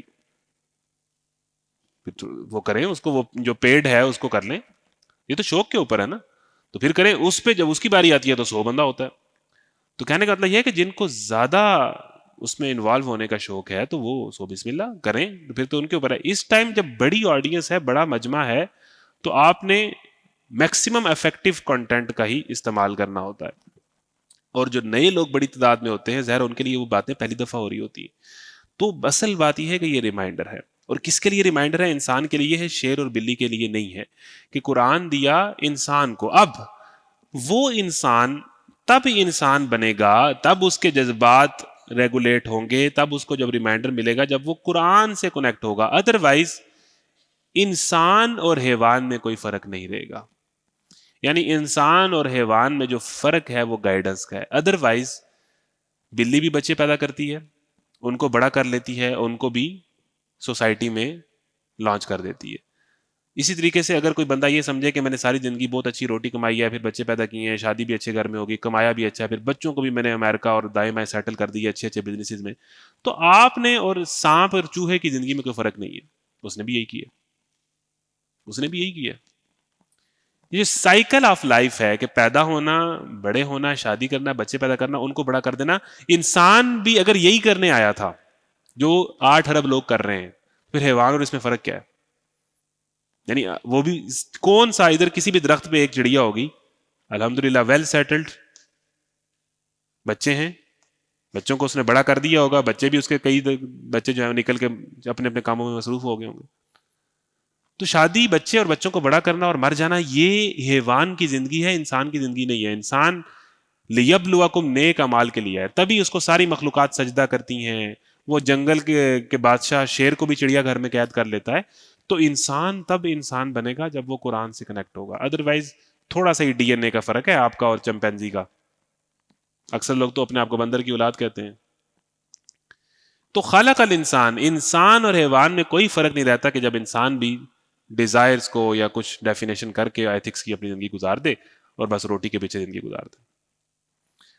علمہ البیان، ہم نے اس کو بیان کی صلاحیت دی تھی، گفتگو کی صلاحیت دی تھی. باقی انسان، باقی جانور جو ہیں وہ حیوان ناطق ہیں، وہ بے زبان ہوتے ہیں، وہ کچھ اشاروں سے کمیونیکیٹ کرتے ہیں یا ان کی چیزیں کچھ بلٹ ان ہوتی ہیں. ایک ان کے اندر بلٹ ان ہوتا ہے خطرہ، ایک ان کے اندر ہوتا ہے شکار، ایک ان کے اندر ہوتا ہے سونگنے کی بڑی صفت ہوتی ہے کہ کہیں کو کھانا ہے تو سونگ آ جائے. پھر ان کی سینس کرنے کی کہ دائیں بائیں کوئی حرکت ہو رہی ہو تو یہ بہت تیز ہوتا ہے کہ بھائی شکار سے. جی چڑیاں ہر ٹائم ایسے ایسے کرتی رہتی ہیں، وہ بنیادی طور پہ محتاط ہوتی ہیں. ان کے اندر یہ 3-4 چیزیں اور کچھ چیزوں سے وہ کمیونیکیٹ کرتے ہیں آپس میں. ٹھیک ہے، اب یہ مجھے بتائیں کہ علمہ البیان، یہ فرق صرف انسان کا ہے کہ اس کے ایک ملک میں 136 لینگویج ہوتی ہے، ہر 10 کلومیٹر بعد لینگویج بدل جاتی ہے. یہ شہروں میں ایسے ہی ہے، جس بھی جگہ جائیں گے شہر ایک ہی طرح کا داڑے گا. انسان کمیونیکیٹ کرتا ہے ایک ملک میں. اگر آپ 10 کلومیٹر پار کریں لینگویج کا لہجہ، ایک لینگویج میں 100 لہجے ہیں، پنجابی کے 100 لہجے، اردو کے کئی انداز. پھر ایک ہی ملک میں 20 لینگویجز ہیں، دنیا کے اندر ہزاروں لینگویجز ہیں. اور وہ لینگویجز سے ایوالو کرتا ہے، سیکھتا ہے، اپنے جذبات کا اظہار کرتا ہے بڑے ڈیٹیل کے اندر. اتنی ڈیٹیل میں کرتا ہے کہ جانور تو چلو تھوڑے طریقے سے رو پڑے گا یا خوش ہیں تو جھوم رہا ہوگا، بس اتنا ہی. یہ پوری پوری کتابیں لکھ دیتا ہے، پورے پورے تھیسز کر دیتا ہے، اتنا افیکٹولی بیان کرتا ہے اور لوگ اس کو پڑھتے ہیں اور اس سے کوئی میسج لیتے ہیں. یہ بیان کس کے پاس ہے؟ یہ بیان کی صلاحیت صرف انسان کے پاس ہے، اور وہ اس لیے دی گئی تھی کہ وہ اس کتاب سے جو اس کو واضح کر کے ساری تعلیمات دیتی ہے اس سے سبق لے۔ بیان میں ایک معنی ہے واضح، کہ بڑے ڈیٹیل کے ساتھ۔ پھر اس کے بعد یہ ہے کہ آپ یہ دیکھیں کہ یہاں سے ایک چیز بڑی اہم پتہ چلی کہ کسی جگہ پہ مثال کے طور پر اگر کوئی سائرن بج جائے، کسی بلڈنگ میں آگ لگ گئی ہے، تو ایک اعلان ہوگا کہ آگ لگ گئی ہے، آپ اپنی جان بچائیں، تو لوگ سارے سمجھ جائیں گے، وہ بلڈنگ سے باہر نکل آئیں گے۔ اسی بلڈنگ میں کوئی بلی بیٹھی ہوئی، اسے سمجھ آئے گی یہ بات؟ نہیں آئے گی۔ چوہا بیٹھا اسے نہیں سمجھ آئے گی۔ جب تک وہ فائر کو لگ کے دھوئیں کو محسوس نہیں کر لے گا تب تک تو وہ وہاں سے نہیں بھاگے گا، لیکن انسان نے اس گفتگو سے، اس کمیونیکیشن سے سمجھ لیا۔ تو اس کا مطلب یہ ہے کہ جو پھر آپ سورہ بقرہ میں آ جائیں کہ وہ جانور ہوتا ہے جو یہ ڈیمانڈ کرتا ہے کہ مجھے چیز نظر آئے، مجھے چیز سنگائی جائے، مجھے چیز دکھائی جائے، جو کافروں کی ڈیمانڈ تھی کہ اللہ سامنے آئے نا تب ہم کریں گے کچھ۔ تو یہ انسان کو جو یہ بیان کی صلاحیت ہے وہ تو سمجھ جاتا ہے، اس میں شعور اتنا ہے کہ اس کائنات کا کوئی مقصد ہوگا۔ تو اس لیے اللہ تعالیٰ نے کہا کہ ہم نے ان شر الدواب عند اللہ الصم البکم الذین لا یعقلون، کہ اندھے بہرے گونگے وہ بدترین جانور ہیں جو عقل سے کام نہیں لیتے، جو ان کو بیان کی صلاحیت دی ہے اس سے کام نہیں لیتے۔ جو انسان کو بولنے کی، بیان کرنے کی، افیکٹولی کمیونیکیٹ کرنے کی جو صلاحیت اللہ نے دے دی ہے، اس کے بعد اسے ضرورت نہیں رہتی، اس میں اتنا شعور آ جاتا ہے کہ وہ یہ کہ جی میرے سامنے اللہ ہے تو پھر میں مانوں گا۔ اور اکثر لوگوں کو بڑا شوق ہوتا ہے کہ میں نے کوئی سائن دیکھنا ہے، رات کو آسمان پہ چڑھ جائیں گے، یا اللہ اگر تو مجھ سے راضی ہے تو بجلی چمک جائے۔ یہ کیا فضول حرکتیں ہیں؟ یہ کیا اممیچورٹی ہے؟ اور پھر اگر کوئی آواز ٹھا کی آئی گئی ہو الحمدللہ، پتہ نہیں وہ کہاں سے ٹھا ہوئی ہے اور کیوں ہوئی ہے۔ یہ آپ اپنے اعمال کو دیکھو، اپنی نمازیں اگر چاہ رہے ہیں تو سمجھ جاؤ کہ کدھر، آپ اگر عبادات میں آگے بڑھ رہے ہو تو سمجھ جاؤ اللہ راضی ہے، یہ دین میں نیچے آ رہے ہو تو سمجھ جاؤ اللہ ناراض ہے۔ سمپل۔ دین میں دل لگ رہا ہے تو اللہ راضی ہے، دین سے دل اچاٹ ہو رہا ہے، بھاگ رہے ہو، دل تنگ ہو رہا ہے تو اللہ ناراض ہے، آپ کو اپنی طرف نہیں بلا رہا۔ تو رحمان نے اس قرآن کی تعلیم دی، اسی نے انسان کو پیدا کیا، انسان کا کام تھا کہ اس قرآن سے بینیفٹ ہو، کیونکہ وہ حیوان نہیں ہے، اس کے پاس بیان کی صلاحیت ہے۔ ٹھیک ہے، تو کتنے زبردست انداز سے اللہ تعالیٰ نے سیمرائز کر دیا۔ تو آئیں سب مل کر اس قرآن سے، رحمان کے اس تحفے سے فائدہ اٹھائیں اور اپنے اس شعور کی بنیاد پر انسان بن جائیں، جانور نہ رہ جائیں۔ آگے بڑھتے ہیں، اب جلدی سے میں آگے جاؤں گا، بہت سارے اس میں پوائنٹس کور کرنے ہیں۔ سورج اور چاند ایک حساب کے پابند ہیں، اور تارے اور درخت سب سجدہ ریز ہیں۔ آسمان کو اس نے بلند کیا اور میزان قائم کر دی، اس کا تقاضا یہ ہے کہ تم میزان میں خلل نہ ڈالو، انصاف کے ساتھ ٹھیک ٹھیک تولو اور ترازو میں ڈنڈی نہ مارو۔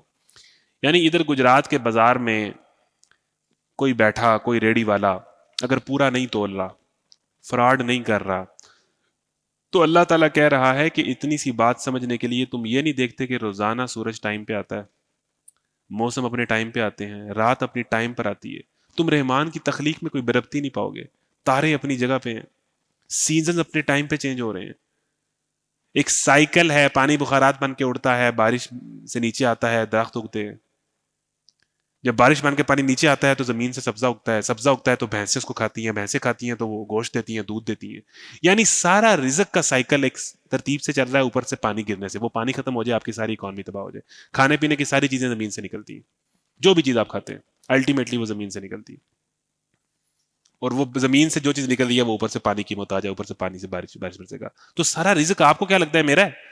تو اوورآل جو چیزیں ٹائم پر آ رہی ہیں، سورج ٹائم پر آ رہا ہے، کبھی چاند نے کہا ہو کہ میں نے 16ویں رات کو جا کے پورا ہونا ہے، 14ویں کو پورا ہو رہا ہے جب سے بنا ہے، ایک ترتیب فالو ہو رہی ہے۔ جب رحمان کے نظام میں ایک توازن ہے تو تم اس رحمان کی دنیا میں رہتے ہوئے تمہیں شرم نہیں آتی جب تم پورا نہیں تولتے؟ یعنی یہ بڑی کامن سینس کی بات ہے کہ آپ موٹر وے پہ جائیں یا کسی گوری کنٹری میں جائیں اور آپ کو ساری سڑک صاف نظر آ رہی ہو تو آپ چیز گراتے ہوئے آپ کو شرم آتی ہے نا؟ خود ہی سمجھ آ جاتی ہے۔ تو اس کائنات میں رہتے ہوئے جب دیکھتے ہو کہ پوری کائنات ایک عدل اور توازن سے چل رہی ہے تو ظلم کرتے ہوئے شرم نہیں آتی؟ اس کائنات میں رہ رہے ہو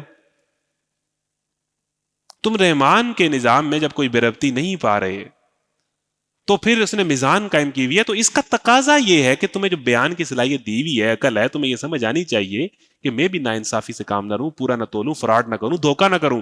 اس کا تقاضا یہ ہے کہ زمین میں خلل نہ ڈالو، انصاف کے ساتھ ٹھیک ٹھیک تولو اور ترازو میں ڈنڈی نہ مارو، اور دنیا انصاف پہ چلتی ہے۔ والارض وضعها للانام، زمین کو اس نے سب مخلوقات کے لیے بنایا، اس میں ہر طرح کے بکثرت لذیذ پھل ہیں، کھجور کے درخت ہیں جن کے پھل غلافوں میں لپٹے ہوئے ہیں. یہ ساری وہ چیزیں ہیں میرے بھائی میرے بہن کہ جو آپ یہ بھی کہیں کہ میرے گھر کے حالات بڑے خراب ہیں، میری فیملی میں بڑی ٹینشن ہے، سب کچھ ہے، یہ رحمان کی رحمانیت کے مظہر ہیں جن کو ہر بندہ انجوائے کر رہا ہے. یہ پریویلیج لوگوں کے لیے نہیں ہے. بارشوں کا آنا ہر بندہ انجوائے کرتا ہے، کائنات کا ایک نظام ہر بندہ انجوائے کر رہا ہے، ہر بندہ ٹائم پہ بالغ ہو رہا ہے، بچہ 9 مہینے میں پیدا ہو رہا ہے، ہر چیز ترتیب فالو کر رہی ہے. کوئی بندہ ناک سے بول نہیں رہا، ناک سے سونگا جا رہا ہے، ناک کو سونگنے کا کام دیا ہوا ہے. جب ناک کو جو کام دیا گیا ہے وہ ساری زندگی وہ کرتی ہے، کان کو جو کام دیا ہوا ہے وہ ساری زندگی وہ کرتے ہیں، تو انسان کو جو کام دیا ہوا ہے بندگی کا وہ کیوں نہیں کرتا؟ وہ ہر کوئی اپنا اپنا کام کر رہا ہے، تم نہیں کر رہے. ٹھیک ہے، تو یہ جتنی لذتیں ہیں یہ وی آئی پیز کو نہیں مل رہی، یہ 8 ارب انسانوں کو نظر آ رہی ہیں، میسر ہیں. یہ رحمان کی رحمانیت ہے. اس طرح بکثرت پھل ہیں، کھجور کے درخت ہیں، طرح طرح کے غلے ہیں جن میں بھوسا بھی ہے اور دانا بھی ہے. پس ہے جنہوں نے اپنے رب کی کن کی نعمتوں کو جھٹلاؤ گے. انسان کو اس نے ٹھیکری جیسے سوکھے سڑے ہوئے گارے سے بنایا اور جن کو آگ کی لپٹ سے پیدا کیا. دیکھ لیں جی، جن آگ سے بنا ہے، آگ کی لپٹ سے بنا ہے، اور انسان سوکھی مٹی سے بنا ہے. اس لیے جو جن ہیں وہ غائب ہو جاتے ہیں، آگ ٹریول تیز کر لیتے ہیں. صحیح ہے، تو چونکہ جن بھی مخاطب ہیں، انسان ایک فزیکل باڈی ہے، غائب نہیں ہو سکتا. مٹی جو ہے نا، مٹی وہ غائب نہیں ہو سکتی نا. آگ جو ہے وہ ٹریول کر لیتی ہے. ٹھیک ہے نا، وہ آگ جب آپ لگی ہوئی بھی دیکھتے ہیں تو اندر کہیں نہ کہیں گیپس ہوتے ہیں اور ایسے کوئی چیز ہو رہی ہوتی ہے. تو جن آگ سے بنا ہے، اس کی ٹریول سپیڈ بہت تیز ہے، وہ ادھر سے ادھر آ جائے گا، ادھر سے ادھر آ جائے گا. جن کو آگ کی لپٹ سے پیدا کیا. تو اللہ تعالیٰ دونوں کی تخلیق بتا رہا ہے. پس اے جنو انس، تم اپنے رب کی کن کن عجائب قدرت کو جھٹلاؤ گے. جب آپ کسی کو کہتے ہیں نا کہ یار تمہیں تو میں نے پیدا کیا، تم چھوٹے سے تھے، تمہاری اوقات کیا ہے، تمہیں تو میں نے اس چیز سے بنایا تھا، تمہیں تو میں نے وہاں کچرے سے اٹھایا تھا. اس کا مطلب یہ ہوتا ہے کہ who the hell you are، کہ آپ مجھے کوشچن کریں، مجھے چیلنج کریں، مجھے بات نہ مانیں. تو اللہ تعالیٰ یہی کہہ رہا ہے کہ اپنی جب تخلیق یاد کراتا ہے کہ یاد کرو انسانوں، جنوں، تمہیں میں نے آگ کے شعلے سے سوکھی ہوئی مٹی سے پیدا کیا، تم مجھے کوشچن کرتے ہو، میرے آگے نافرمانی کرتے ہو، میری دنیا میں رہتے ہوئے، میری زندگی کو انجوائے کرتے ہوئے. تو تم رحمان کی رحمانیت کو سمجھو اور خدا کا خوف کرو. دونوں مشرق اور دونوں مغرب سب کا مالک و پروردگار وہی ہے. پس ہے جنوں اس اپنے رب کی کن کن قدرتوں کو جھٹلاؤ گے. اچھا، وہ ہر جو بار بار یہ تکذبان فبی اعلیٰ کا مطلب چینج ہو رہا ہے نا، یہ بیسیکلی اعلیٰ لفظ ہے. اس کا مطلب نعمتیں بھی ہیں، قدرتیں بھی ہیں، عجائب بھی ہیں. تو جہاں جہاں جو آیت سے ریلیونٹ ہوتا ہے نا، مترجم اس کو وہ والا بنا کے لکھ دیتا ہے. ایسا نہیں ہے کہ ہر دفعہ فبی اعلیٰ کا ترجمہ چینج ہو رہا ہے. اعلیٰ لفظ ایسا ہے کہ جس کے کئی معنی ہیں. 2 سمندروں کو اس نے چھوڑ دیا، باہم مل جائیں، پھر ان کے درمیان ایک پردہ حائل ہے جس سے وہ تجاوز نہیں کرتے. پس ہے جنوں انس، تم اپنے رب کی کن کن کرشموں کو جھٹلاؤ گے. ان سمندروں سے موتی اور مونگے نکلتے ہیں. یہ سمندروں سے موتی، سیپیاں نکلنا، یہ اللہ کی قدرت ہے. پس ہے جنوں انس، تم کن قدرت کو جھٹلاؤ گے. اور یہ جہاز اسی کے ہیں جو سمندر میں پہاڑوں کی طرح اونچے اٹھے ہوئے ہیں. دیکھیں، لکڑی جو پانی میں ٹریول کرتی ہے، یہ کیسے کر رہی ہے. کچھ چیزیں ہوتی ہیں good conductor of heat and electricity, کچھ چیزیں ہوتی ہیں نان کنڈکٹر آف یا bad conductor of heat and electricity. ان میں ہیٹ نہیں آتی، الیکٹریسٹی نہیں آتی، یہ آپ پڑھتے ہیں. اسی طریقے سے کچھ چیزوں کو اللہ نے اس طرح بنایا ہے کہ وہ پانی پر تیرتی ہیں، اور کچھ چیزوں کو ایسا بنایا ہے کہ وہ پانی میں ڈوب جاتی ہیں. لکڑی کو اللہ تعالیٰ نے اس اصول پہ بنایا کہ وہ پانی کے اوپر رہتی ہے. تو کس نے یہ اصول بنایا؟ یعنی لکڑی کو یہ صفت کس نے دی کہ وہ پانی میں نہ ڈوبے؟ تو جتنے مرضی بحری جہاز بنا لو، جتنی مرضی کشتیاں بنا لو، اگر اللہ لکڑی کو یہ اوپر رہنے والی صفت نہ دیتا، تم زمین میں ٹریول نہ کر سکتے سمندر میں، اور جتنی ٹریڈ ہو رہی ہے تمہاری ختم ہو جاتی. تو یہ اللہ کی نعمت ہے. جتنی بحری ٹریڈ ہو رہی ہے، یہ اللہ کی نعمت ہے کہ اس نے ایسی چیزیں بنائی جو پانی میں ڈوبتی نہیں ہیں. یہ رحمان کی رحمانیت ہے. آپ کا ساری اکانومی رحمان کی رحمانیت سے چل رہی ہے. کوئی کہے جی ٹیکنالوجی سے چل رہی ہے، کوئی کہے جی اس سے نہ. سر، جہازوں کو، جن اصولوں پہ جہاز اڑتے ہیں، بنیادی طور پہ پرندے کو دیکھ کے بنائے گئے ہیں. وہ بیلنس، وہ اشارہ اللہ نے دیا ہے. اور جن اصولوں پر لکڑی پانی میں تیرتی ہے، وہ یہ ساری ٹریڈ جو انسان جس نتیجے میں پہنچا ہے، اس کے پیچھے اللہ کی رحمانیت ہے. ٹھیک ہے، ہر اس چیز پر. تو یہ جو جہاز ہے سمندروں میں پہاڑوں کی طرح. پس ہے جنوں تم کن کن احسانات کو جھٹلاؤ گے. ہر چیز جو اس زمین پر ہے فنا ہو جانے والی ہے، اور صرف تیرے رب کی جلیل کریم ذات ہی باقی رہنے والی ہے. یہ میں آیتیں اب نہیں پڑھوں گا، بار بار آ رہی ہیں. فبی اعلیٰ، زمین اور آسمانوں میں جو بھی ہیں سب اپنی حاجتیں اسی سے مانگ رہے ہیں. ہر آن وہ نئی شان میں ہے، ہر آن اس کا نیا مظہر ہے، نئے طریقے سے اس کی جو ہے وہ شان کا ظہور ہو رہا ہے. اپنے اے زمین کے بوجھو، یعنی انسان اور جن دونوں کو اللہ مخاطب کر کے کہتا ہے، ان قریب ہم تم سے باز پرس کرنے کے لیے فارغ ہوئے جاتے ہیں. اٹ مینز ایسا نہیں ہے کہ اللہ کہیں مصروف ہے، اس کا مطلب یہ ہے کہ ان قریب تمہارے حساب و کتاب کا وقت آنے والا ہے. اقترب للناس حسابهم، ابھی تم نے مرنا ہے اور تمہارا حساب شروع ہو جانا ہے. اے گروہ جن و انس، تم ان ساری، کوئی بندہ کہ تم اس دنیا میں رہو، تم نے اس رحمان کی ساری رحمانیت کو انجوائے کیا ہے، اور اب تم کہتے ہو کہ میرے سے اللہ مرنے کے بعد کوئی سوال نہیں کرے گا. نہیں ہوگا. اے گروہ جن و انس، اگر تم زمین اور آسمان کی سرحدوں سے نکل کر بھاگ سکتے ہو تو بھاگ دیکھو. نہیں بھاگ سکتے، اس لیے کہ بڑا زور چاہیے. اپنے رب کی کن کن قدرتوں کو تم جھٹلاؤ گے؟ تم پر آگ کا شعلہ اور دھواں چھوڑ دیا جائے گا جس کا تم مقابلہ نہ کر سکو گے. یہ بنیادی طور پر یہ بھی ایک مضمون ہے، سورہ ملک میں آتا ہے کہ یہ جو جن ہے نا، شیطان ہے، یہ آسمان کو ٹریول کر کے اوپر جاتے ہیں تاکہ جو غیب کی خبریں ہیں وہ لے سکیں. اور یہ جو جنوں کے ذریعے سے نجومی میجیشن حضرات کچھ جنوں کو کنٹرول کر کے کچھ خبریں لیتے ہیں، کچھ ٹھیک ہوتی ہیں کچھ نہیں ہوتی. بنیادی طور پر یہ جنوں کی جو ٹریول سپیڈ ہوتی ہے شیطانوں کی، اس کی بنیاد پر یہ خبروں کی سنگن لیتے ہیں اور رپورٹ کرتے ہیں جو حکم میرے آقا. یہ یعنی ان میں صفت ہوتی ہے کہ وہ کچھ خبریں کبھی صحیح کبھی غلط، کسی لیول پہ جتنا اللہ ان کو وہ سکل دی ہوئی ہے. تو یہ جب غیب کی خبریں ہیں نا، آسمان سے اوپر کیا چل رہا ہے، وہاں پر ایک پوری دنیا ہے. تو یہ سیکیورٹی تب بھی ٹائٹ ہوئی تھی جب یہ آسمان سے قرآن نازل ہوا تھا نیچے. تو جو جن اوپر جاتا ہے نا، تو ایک شعلہ اس کا پیچھا کرتا ہے اور وہ جن کو جا کے اٹیک کرتا ہے. اللہ کی سیکیورٹی کا بندوبست ہے کہ وہ اس جن کو مار بھگاتا ہے. صحیح ہے. تو جن بنیادی طور پر ٹریول کرتے ہیں، اور جو نافرمان جن ہوتے ہیں، شیطان ہوتے ہیں، کہ اوپر کی خبریں لے کے آئیں غیب کی جو انسانوں کو نہیں بتائی گئی. پھر اللہ تعالیٰ نے اوپر سیکیورٹی کا بندوبست کیا ہوا ہے کہ ایک شعلہ ان کا پیچھا کرتا ہے. کچھ لوگ یہ کہتے ہیں بعض اوقات آپ کو ایک گاؤں میں جو ایک وہ نظر آتا ہے شہاگ ثاقب، وہ ہے. خیر یہ کوئی کنفرم بات نہیں ہے، لیکن بہرحال یہ چیز بہرحال ہے. تو جب وہ کوئی غیب کی خبر لیتے ہیں نا، تو اللہ تعالیٰ کی جس چیز کو اللہ تعالیٰ غیب رکھنا چاہے اس کو جن کیا، جنوں کا باز شیطان بھی نہیں جان سکتا. تو وہ جس کو دینا چاہے کہ یہ بات معلوم ہو جائے وہ اللہ دے دیتا ہے.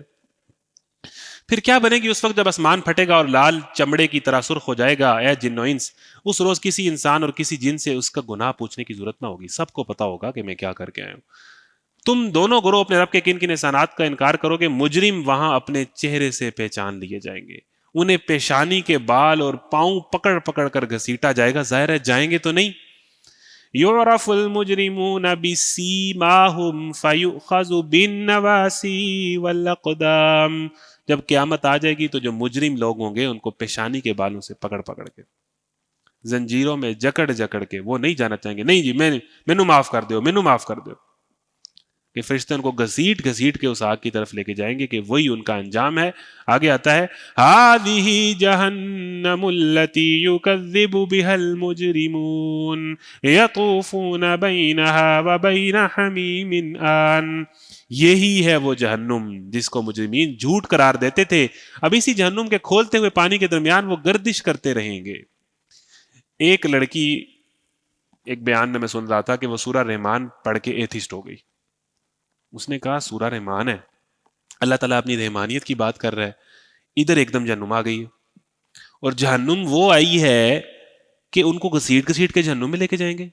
پھر اس کے بعد ان کو جہنم کے کھولتے ہوئے پانی میں ڈالیں گے اور اس کے درمیان وہ گردش کرتے رہیں گے. اس کا مطلب یہ ہے کہ وہ ادھر جائیں گے، ادھر تو بہت گرم ہے، وہ بھاگ کے ادھر جائیں گے کہ شاید ادھر کچھ کم ٹھنڈا ہو. وہ ادھر سے کہیں گے ادھر تو اور گرم ہے، وہ پھر بھاگ کے ادھر آئیں گے، ادھر سڑیں گے ادھر سڑیں گے.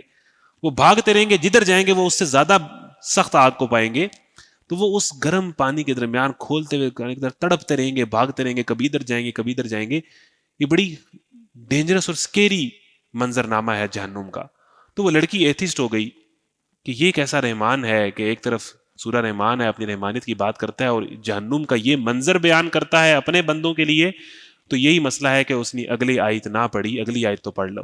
وَلِمَنْ خَافَ مَقَامَ رَبِّهِ جَنَّتَانِ فَبِأَيِّ آلَاءِ رَبِّكُمَا تُكَذِّبَانِ ذَوَاتَا أَفْنَانٍ فَبِأَيِّ آلَاءِ رَبِّكُمَا تُكَذِّبَانِ فِيهِمَا عَيْنَانِ تَجْرِيَانِ. اگلی بات تو پڑھو. اسی جہنم سے تو تمہیں بچانا ہے رحمان نے. اسی جہنم سے تو تمہیں بچنے کا کہہ رہا ہے، وہ تمہارا خیر خواہ ہے، اس لیے کہہ رہا ہے کہ انسانوں اس جہنم میں نہ چلے جانا. تمہارا انتظار کر رہا ہے کہ جو جہنم کا نام سن کے منظر سن کے اگر انسان ڈر گئے ہیں تو رحمان بول رہا ہے کہ جو اللہ سے ڈر گیا اس کے لیے ایک جنت نہیں ہے 2 جنتیں. جس نے اپنے خواہش نفس کو روک لیا اور اللہ کے سامنے کھڑے ہونے سے ڈر گیا, جو اپنے رب کے سامنے پیش ہونے سے ڈر گیا, اس کے لیے 2 جنتیں ہیں. اب نا یہ جو ریڈیو کبھی آپ نے سنا ہو تو بیک گراؤنڈ میں نا کبھی وہ جو میوزک چل رہا ہوتا ہے نا, وہ جب بندہ بولتا ہے تو وہ سلو ہو جاتا ہے میوزک, اور پھر جب تھوڑی سی بریک آتی ہے تو وہ میوزک تیز ہو جاتا ہے. تو وہ ایسے نا, یہ سورہ رحمان کا ایسا حسن ہے کہ ایک طرف اللہ تعالیٰ جنتوں کی نعمتیں بیان کرے گا, بیک گراؤنڈ میں فبأي آلاء ربكما تكذبان کا ایک کورس چل رہا ہے ریپیٹ میں. گویا کون کون سی نعمتوں کو جھٹلاؤ گے, ایک چیز ریپیٹ میں پیچھے بیک گراؤنڈ میں چل رہی ہے اور ساتھ ساتھ اللہ تعالیٰ اپنی نعمتیں گنوائے جا رہا ہے. یہ بڑا خوبصورت پارٹ ہے. وَلِمَنْ خَافَ مَقَامَ رَبِّهِ جَنَّتَانِ, کون کون سی رب کی اپنی نعمتوں کو جھٹلاؤ گے, کن بھری بھری ڈالیوں والی جنت, کن کن نعمتوں کو جھٹلاؤ گے, دونوں باغوں میں 2 چشمے, کن کن نعمتوں کو جھٹلاؤ گے, دونوں باغوں میں ہر پھل کی 2 قسمیں, کن کن نعمتوں کو جھٹلاؤ گے. جنتی لوگ ایسے فرشوں پر تکیہ لگا کے بیٹھیں گے جن کو استر و دبیز ریشم, جن کے استر دبیز یعنی موٹے ریشم کے ہوں گے, اور باغوں کی ڈالیاں پھلوں سے جھکی پڑ رہی ہوں گی. ہر پھل کے 2 ذائقے, ہر پھل ہر درخت پھلوں سے بھرپور, اور اس کے بعد ٹیک لگا کے جنتی بیٹھے ہوں گے, فرشتے ٹیک لگا کے, اور ان کے اوپر جو ہے موٹے ریشم کے نرم کپڑے, اس کے اوپر وہ بیٹھے ہوں گے. باغوں کی ڈالیاں جھکی پڑتی ہوں گی ان کے سر پر. یہ منظر نامہ ہے جنت کا جو رحمان فوراً بیان کرتا ہے.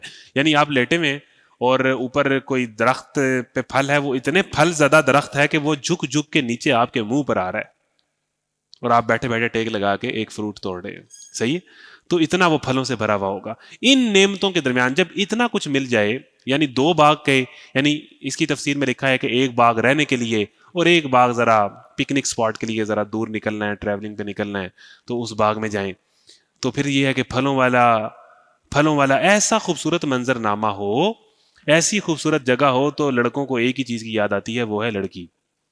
تو کیا ہے پھر اللہ نے ساتھ ہی بیان کر دیا, رحمان آپ کی سائیکالوجی جانتا ہے کہ اس ماحول میں, اس جنت میں, اس باغ میں کیا ہوگا, انہی نعمتوں کے درمیان شرمیلی نگاہوں والیاں ہوں گی جنہیں ان جنتیوں سے پہلے کسی انسان یا جن نے چھوا نہ ہوگا. یعنی ورجینٹی, یعنی وہ کل بھی ہم نے پڑھا کہ اگر کوئی یہ سمجھتا ہے کہ وہ جناب کوئی آدھے کپڑوں والی عورتیں ہوں گی, نہیں, وہ باحیا ہوں گی, شرمیلی نگاہوں والیاں ہوں گی, ان کی آنکھ میں حیا ہوگی. پھر اس کے بعد وہ بنی ہی اسی کے لیے ہیں, وہ بنی, ان کا کام ہی وہ بندہ ہے, اسی کو ہی سرو کرنا ہے, اسی کی, جنہیں ان جنتیوں سے پہلے کسی انسان یا جن نے چھوا نہ ہوگا. یعنی انسانوں کو یہ بات بتائی جا رہی ہے اور جنوں کو بھی یہ بات بتائی جا رہی ہے. پھر اپنے رب کی کن کن نعمتوں کو تم جھٹلاؤ گے, ایسے خوبصورت جیسے ہیرے اور موتی, اپنے رب کی کن کن انعامات کو تم جھٹلاؤ گے. تو یہاں پر جنوں کو یہ بات بتا دی گئی کہ تمہیں جنت میں جننی مل جائے گی, یعنی چڑیل مل جائے گی, اور جو انسان ہیں ان کو انسان کوئی مل جائے گی انسان کی شکل میں. تو دونوں کو ان کے اپنے اپنے حساب سے مل جائے گی. نیکی کا بدلہ نیکی کے سوا اور کیا ہو سکتا ہے. پھر اے جنوں سے اپنے رب کی کن کن نعمتوں کا تم انکار کرو گے, اور ان 2 باغوں کے علاوہ, اللہ اکبر, 2 باغ اور ہوں گے, اپنے رب کی کن کن انعامات کو تم جھٹلاؤ گے. گھنے سرسبز و شاداب باغ, اپنے رب کے کن کن انعامات کو تم جھٹلاؤ گے. دونوں باغوں میں 2 چشمے رواں اپنے فواروں کی طرح ابلتے ہوئے. فبأي آلاء, ان میں بکثرت پھل اور کھجوریں اور انار. فبأي آلاء ربكما تكذبان, ان نعمتوں کے درمیان خوب سیرت اور خوبصورت بیویاں. یعنی وہی عورت خوبصورت ہے جس کی سیرت خوبصورت ہے. صورت تو سب کی خوبصورت ہوتی ہے. آپ شیشہ جب دیکھتے ہیں تو کیا دعا پڑھتے ہیں, اللہم کما حسنت خلقی فاحسن خلقی, اے اللہ تو نے میری صورت تو اچھی بنائی ہے, میرا کردار بھی اچھا بنا دے. تو یہ جو بڑی بڑی خوبصورت اداکارائیں آپ کے سامنے آتی ہیں, یہ خوبصورت نہیں ہے. جس کی سیرت خوبصورت نہیں ہے اس سے بڑا بدصورت کوئی نہیں, اور جس کی سیرت خوبصورت ہے اس سے بڑا خوبصورت کوئی. تو اللہ تعالیٰ نے بتا خوبصورتی کو بھی ڈیفائن کر دیا کہ خوبصورتی سیرتی سے ہے. تو ان میں خوب سیرت اور خوبصورت بیویاں ہوں گی. اپنے رب کے کن کی انعامات کو تم جھٹلاؤ گے. خیموں میں ٹھہرائی ہوئی حوریں, یعنی خیمے ہیں ان کے اندر, خیموں کے اندر حوریں ہوں گی. اپنے رب کے کن کی انعامات کو تم جھٹلاؤ گے. ان جنتیوں سے پہلے کبھی کسی انسان یا جن نے ان کو چھوا نہ ہوگا. فبأي آلاء, وہ جنتی سبز کلین اور نفیس اور نادر فبأي آلاء تبارک اسمک ذی الجلال والاکرام. اچھا, جب بھی یہ حور کا ذکر ہوتا ہے تو یہ جو ہماری خواتین ہیں بڑی مائنڈ کر جاتی. تو اس میں ایک چیز کو سمجھیں کہ اللہ تعالیٰ نے مرد اور عورت کو اس کی سائیکالوجی اور اس کی فطرت کی بنیاد پر انعامات دیے ہیں. مرد کے لیے زُيِّنَ لِلنَّاسِ حُبُّ الشَّهَوَاتِ مِنَ النِّسَاءِ والبنین والقناطر المقنطرہ من الذهب والفضة یعنی اللہ تعالیٰ نے ساری نعمتیں گنوائی کہ مرد کے لیے کون سی چیز بڑی مرغوبات نفس بنا دی گئی ہے. اس میں پہلا نمبر آل عمران کی آیت عورت کو دیا کہ سب سے بڑی ویکنس مرد کی عورت ہے. عورت جو ہے وہ مرد کے لیے کمزوری کی حد تک ہے, یعنی اس کے لیے وہ کچھ بھی کر دیتا ہے. یعنی اگر آپ یہ دیکھ لیں کہ پچھلی اگر آپ ہسٹریز پڑھیں یا اگر آپ ہسٹوریکل سیریز دیکھیں تو وہ کوئی لڑکی بھیجتے تھے بادشاہ کو ٹریپ کرنے کے لیے, اور وہ اس کو اپنے پیار میں بھی الجھاتی تھی, پھر اس کے راز بھی لے لیتی تھی اور وغیرہ وغیرہ. یعنی مرد اسٹیٹوں کے راز تک بیچ دیتا ہے, اور جنہوں نے یعنی جن قوموں نے اپنی مخالف قوموں سے غداریاں کروانا چاہیے ادھر لڑکیاں بھیجی ہیں, لڑکیاں آفر کی ہیں کہ ان کو پیار میں جھلساؤ اور اس سے کوئی راز نکلوا لو. یعنی مرد کے لیے کمزوری کی حد تک ہے کہ وہ اسٹیٹوں کے راز تک بیچتا رہا ہے عورتوں کے پیچھے. اور پھر اسی طریقے سے ایک واقعہ میں یہ بھی آتا ہے کہ جس نے حضرت صالح کی اونٹنی کو قتل کیا تھا اس کو بھی شہر کی سب سے خوبصورت لڑکی آفر ہوئی تھی کہ تمہاری اس سے شادی کر دیں گے. یعنی مرد جان دے دے گا, اسٹیٹ کے راز بیچ دے گا, اس لیول تک وہ پاگل ہو جائے گا کسی عورت کے لیے. اور اگر آپ پوری تاریخ پڑھیں عورت کا کوئی معاملہ کسی مرد کے ساتھ ایسا نہیں ہے کہ اس نے اس کے پیچھے اتنی پاگل ہو گئی ہو کہ اسٹیٹوں کے راز بیچے ہوں, غداریاں کی ہوں, یہ مطلب کہ مجھے یہ والا مرد چاہیے تو پھر میں یہ کروں گی. ایسا نہیں کیا کبھی عورت نے. تو اس لیے مرد کا معاملہ عورت کو لے کے تھوڑا سا اور ہے. تو اس لیے اور عورت کو کیا چیز چاہیے, وہ جنت میں بار بار ریشم کے کپڑے اور یہ والے کپڑے اور یہ والے کپڑے اس کا ذکر آئے گا, تسلی کر لیں آپ, ٹھیک ہے. اور اس میں ایک اور بات بھی یہ ہے کہ اپنا خواتین کا معاملہ ہے کہ وہ خوبصورت لگیں, میں اچھی لگوں, کپڑے بہت ہوں, سونے چاندی جواہرات ہیرے موتی, اس کا وافر ذکر ملتا ہے. پھر اس کے بعد آپ یہ دیکھیں کہ جو جنتی حور ہے, مطلب دنیا کے مقابلے میں سب سے خوبصورت عورت بھی آ جائے تو حور کے مقابلے میں وہ کچھ بھی نہیں ہے. تو جو جنتی عورت ہوگی وہ حور سے زیادہ خوبصورت ہوگی, یعنی اللہ اس کو بنا دے گا, ٹھیک ہے.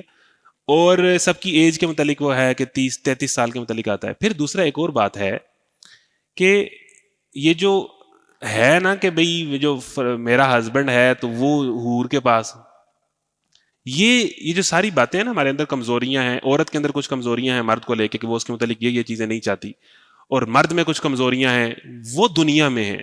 یعنی آخرت میں آپ ایسا فیل نہیں کریں گے. آخرت میں اللہ تعالیٰ کہتا ہے جنت میں جب جائیں گے تو انسانوں میں مسلمانوں کے درمیان بھی جو پرسنالٹی کلیش ہے, حسد ہے, تھوڑا بہت آ جاتا ہے, وہ ختم ہو جائے گا. یعنی وہاں پر آپ کا پیٹ خراب نہیں ہوگا, جتنا مرضی کھائیں آپ کو موشن نہیں لگیں گے, ٹھیک ہے. اسی طریقے سے آپ کو پھر آگے بڑھیں تو آپ تھکیں گے نہیں, آپ جتنا مرضی سونا چاہیں, جتنا مرضی, یعنی کوئی بھی ڈیزائر ہے جو حلال ڈیزائر ہے, حلال ڈیزائر, ٹھیک ہے نا, تو وہ جو ہے ختم نہیں ہوگی. اور جو ہمارے اندر فلاز ہیں, بغض, حسد, پرسنالٹی کلیش, کمپٹیشن, مرد کا عورت کے متعلق اس طرح کا ہونا, عورت کا مرد کے متعلق یہ ہونا کہ یہ ادھر کیوں گیا, وہ ختم ہو جائے گا. یعنی وہاں اور طریقے سے انسانوں کو بنایا جائے گا. لیکن پھر بھی ایک شاعر نے کہا کہ نہ جانے کیسا لمحہ ہوگا, کیسی وہ گھڑی ہوگی, سنا ہے درمیاں حوروں کے بیگم بھی کھڑی ہوگی. تو وہی والی بات ہے کہ مرد پھر بھی پریشان ہے کہ کیا ہوگا. تو آگے بڑھیں تو سورہ واقعہ ہے, سورہ واقعہ کے اندر ذکر پڑھنا ہے, 10 منٹ لگ جائیں گے. اس میں بھی جنت اور جہنم کا ذکر ہے, وہ مکمل کر کے آگے بڑھنا ہے. اگلی ہی صورت ہے اذا وقعت الواقعة ليس لوقعتها كاذبة خافضة رافعة اذا رجت الارض رجا وبست الجبال بسا فكانت هباء منبثا وكنتم ازواجا ثلاثا فاصحاب الميمنة ما اصحاب الميمنة واصحاب المشأمة ما اصحاب المشأمة والسابقون السابقون اولئک المقربون فی جنات النعیم. جب وہ ہونے والا واقعہ پیش آ جائے گا کوئی اس کے وقوع کو جھٹلانے والا نہ ہوگا. وہ تہ و بالا کر دینے والی آفت ہوگی. زمین اس وقت یک بارگی ہلا ڈالی جائے گی. یعنی جب زلزلہ آتا ہے تو زمین کا ایک حصہ تھوڑا سا ہلتا ہے, پوری کی پوری زمین اٹھا کے جب یک بارگی ہلا ڈالی جائے گی تو وہ برج خلیفے تو ایک دم ختم ہوں گے نا. صحیح ہے. تو پوری کی پوری زمین ہے اور پھر وہ 2 سیکنڈ بعد زلزلہ 1 منٹ بعد ختم ہو جاتا ہے, وہ پھر آتا رہے گا, اور وہ شیک جب ہوگی تو جو چیز ہے چٹیل میدان بن جائے گی. زمین اس وقت یک بار کی ہلا ڈالی جائے گی اور پہاڑ اس طرح ریزہ ریزہ ہو جائیں گے جیسے پراگندہ غبار, یعنی K2 اور ماؤنٹ ایورسٹ جو ہے وہ مٹی کا غبار بن کے اڑے ہوں گے. اس دن کیا ہوگا؟ سورہ بقرہ میں ہم نے پڑھا تھا کہ انسانوں کے 3 گروہ ہیں. پھر وہی بات, تم لوگ اس وقت 3 گروہوں میں تقسیم ہو جاؤ گے. یہی ہے اصل کہانی. دنیا میں بھی یہی کہانی ہے, مرنے کے بعد بھی یہی کہانی. دائیں بازو والے سو دائیں بازو والوں کی خوش نصیبی کا کیا کہنا. یعنی یہ وہ لوگ ہیں جن کی سماعت اور بصارت اللہ نے اچکی نہیں تھی, جن میں کرنٹ تھا, اور انہوں نے فیصلہ کر لیا کہ ہم وہ والے منافق نہیں بنیں گے جن کا انجام بائیں بازو والوں کے ساتھ ہونا ہے, کافروں کے ساتھ ہونا ہے, جہنم کے سب سے نچلے درجے میں ہونا ہے. انہوں نے قرآن پڑھا اور فیصلہ کیا اور اپنے آپ کو تبدیل کر لیا. ولی یا اتنے نیک تو نہ ہوئے لیکن دائیں بازو والی کیٹیگری میں شامل ہو گئے. تو دائیں بازو والوں کی خوش نصیبی کا کیا کہنا, بائیں بازو والوں کی بد نصیبی کا کیا ٹھکانا, اور آگے والے تو پھر آگے والے ہی ہیں. اولئک هم المفلحون, جن کا شروع میں ذکر آیا تھا کہ یہ وہ لوگ ہیں جنہوں نے اپنی زندگی کا اوڑھنا بچھونا دین کو بنایا, دین کی دعوت, دین کے پیغام میں اپنی زندگی لگا دی. ان میں سے اکثروں کو اللہ تو بغیر حساب کے بھی جنت دے دے گا. تو یہ لوگ جو ہیں نا, اللہ تعالیٰ کہتا ہے کہ پرانے دور میں زیادہ ہیں, آج کے دور میں بھی ہوں گے. یعنی کوئی کہ نا آج کے دور میں نہیں ملتا شریف بندہ, آج کے دور میں بھی سابقون لیول کے بندے ہوں گے جنہیں ٹاپرز اللہ کہتا ہے, جو جنت میں ٹاپ کریں گے, قیامت والے دن ٹاپ کریں گے, بہت ٹاپرز. آگے والے تو پھر آگے والے ہی ہیں, وہی تو مقرب لوگ ہیں, نعمتوں بری جنتوں میں رہیں گے. اچھا, ان کی تفصیل اللہ نے نہیں بتائی کیونکہ وہ ہمارے دماغ سے ہی اوپر ہے ان کو کیا ملنے والا ہے. سورہ دہر میں آتا ہے وَسَقَاهُمْ رَبُّهُمْ شَرَابًا طَهُورًا, کہ یہ جو کیٹیگری ہے نا, ہم نے کہا کہ جو لڑکے ہوں گے غلما جن کو کہتے ہیں وہ شراب پلائیں گے, فرشتے شراب پلائیں گے, آپ کے سامنے شراب پڑی ہوگی. ان کے متعلق اللہ تعالیٰ کہتا ہے ان کا رب ان کو شراب پلائے گا. وَسَقَاهُمْ رَبُّهُمْ شَرَابًا طَهُورًا. تو یہ ان کا کیا مقام ہے. اور جنت کے متعلق تو ایسے ہی ہے نا کہ ایک جنتی کو ایک خوشبو آئے گی, وہ کہے گا یا اللہ اس طرح کی خوشبو تو میں نے جنت میں کبھی نہیں سونگی, کبھی مجھے نہیں ملی. مطلب یہ تو حد ہی ہو گئی ہے, اخیر ہی ہو گئی ہے, مزہ ہی آ گیا. تو یہ کہاں سے آئی ہے؟ اسے بتایا جائے گا کہ اوپر والی جنت سے آئی ہے, جو تیرے سے اوپر جس بندے کی جنت ہے نا, ادھر سے یہ خوشبو آئی ہے. تو وہ کہے گا کہ بھئی اس نے کتنے کو نیک اعمال کر دیے ہیں کہ بھئی اس نے کروٹ بدلی ہے, جو خوشبو آئی ہے نا اس سے نکلی ہے وہ آپ تک پہنچی ہے. تو وہ کہے گا یا اللہ وہ کون ولی قسم کا بندہ ہے. تو اسے بتایا جائے گا کہ اس نے دنیا میں صرف ایک دفعہ تم سے سبحان اللہ زیادہ کہا ہوا ہے. یعنی آپ درجے چیک کریں کہ یہ ذکر کرنے پر اور یہ سارے یعنی ادھر کوئی جنت کے متعلق آتا ہے کہ اسے کوئی ذہن امیجن نہیں کر سکتا, کوئی ڈیزائنر ڈیزائن نہیں کر سکتا, کوئی آنکھ تصور نہیں کر سکتی جسے نہ کسی آنکھ نے دیکھا, جسے نہ کسی کان نے سنا. بڑا ہی بدبخت انسان ہے وہ کہ وہ جو جنت کی حوروں کے لیے, جنت کے تحائف, جنت کے پھلوں کے لیے, جنت کی زمینوں کے لیے, جنت کے مزوں کے لیے اس دنیا کے حرام مزے لے لے اور جنت کو کمپرومائز کر لے. یہ بالکل ایسے ہی ہے کہ آپ کو کہا جائے کہ آپ کو شدید بھوک لگی ہے, آپ کو کہا جائے کہ آپ کو ابھی ہم ایک سیب دیکھ سکتے ہیں, سیب ہی ہمارے پاس پڑا ہوا ہے, لیکن ایک آپشن ہے 40 منٹ ویٹ کر لیں. اگر آپ ٹکے بھی آ رہے ہیں, پیزے بھی آ رہے ہیں, اور جناب دم پخت بھی آ رہا ہے, اور قورمہ بھی آ رہا ہے, 40 منٹ ویٹ کر لیں. لیکن اگر آپ ابھی مانگیں گے تو فی الحال صرف سیب ہے, سیب ہی ملے گا, اس کے بعد کچھ نہیں ملے گا. تو سمجھدار بندہ کیا کہے گا, میں 40 منٹ ویٹ کر لیتا ہوں. لیکن ہم سارے بیوقوف ہیں کہ ہم کہتے ہیں ہمیں سیب ہی چاہیے. دنیا اور آخرت کی مثال یہی ہے کہ یہ مزے میں نے حرام سے ابھی لینے, میں ویٹ نہیں کر سکتا. حالانکہ اللہ نے حلال ورین بتایا ہے ہر حرام کا, نہیں میں نے حرام ہی کرنا ہے اور میں نے پوری جنت کے مزوں کو اس سے بڑا بیوقوف نہیں ہے جو جنتوں کا سودا کر لے دنیا کے چند مزوں کے بیچ. اور آگے والے پھر آگے والے ہیں, وہی تو مقرب لوگ ہیں, نعمتوں بری جنتوں میں رہیں گے. بس ایک حصے کی تلاوت کرنی ہے, میں انشاءاللہ 5-7 منٹ مینڈ کر رہا ہوں. اگلوں میں سے بہت ہوں گے, پچھلوں میں سے کم, یعنی اس لیول کے لوگ اس زمانے میں کم ہوں گے, لیکن ہوں گے. مرصع تختوں پر تکیے لگائے آمنے سامنے بیٹھیں گے, ان کی مجلسوں میں ابدی لڑکے شراب چشمہ جاری سے لبریز پیالے اور کنٹر اور ساغر لیے دوڑتے پھرتے ہوں گے. یعنی یہ دنیا کی شراب نہیں ہوگی. کچھ لوگ کہتے ہیں کہ بھئی ادھر حلال ہے ادھر کیوں حرام ہے, یہ اور کوئی شربت ہے. اللہ کہہ رہا ہے کہ اس شراب کو پی کے نہ سر اس کا چکرائے گا نہ اس کی عقل میں فطور آئے گا. یعنی دنیا کی شراب جو کام کرتی ہے بندے کے ساتھ, یہ دونوں کام وہ والی شراب نہیں کرے گی. اور پھر ایک یہ جگہ آتا ہے کہ نہریں ہوں گی, دودھ کی نہر ہے, شہد کی نہر ہے, شراب کی نہر ہے. ان نہروں کا بھی ذکر ہے سورہ غالباً محمد کے اندر. اور وہ ان کے سامنے طرح طرح کے لذیذ پھل پیش کریں گے، جسے چاہیں چن لیں، اور پرندوں کے گوشت پیش کریں گے، جس پرندے کا چاہیں استعمال کر لیں۔ وہ غالب سے پوچھا نا کہ بھئی کیا پسند ہے، وہ کہ ایک تو عام ہو، دوسرا بہت ہو، یعنی وہ ختم نہ ہو۔ دنیا میں جب آپ کسی بھی ہوٹل میں جاتے ہیں دو مسئلے ہوتے ہیں، ایک تو یہ ہے کہ آرڈر کرنا ہے، اس کا بل پے کرنا ہے، اور دوسرا یہ ہے کہ اب آرڈر کر دیا، اب یہ آئے گا کب؟ جنت میں یہ دونوں چیزیں نہیں ہیں۔ ایک تو یہ ہے کہ وہ کھانا ختم نہیں ہوگا، اس کا بل نہیں پے کرنا، دوسرا یہ ہے کہ وہ جس چیز کی آپ خواہش کریں گے وہ فوراً روسٹ بن کے آپ کے سامنے آ جائے گی۔ اور پرندوں کے گوشت پیش کریں گے، جس پرندے کا چاہے استعمال کریں۔ ان کے لیے خوبصورت آنکھوں والی حوریں ہوں گی، ایسے حسین جیسے چھپا کر رکھے ہوئے موتی۔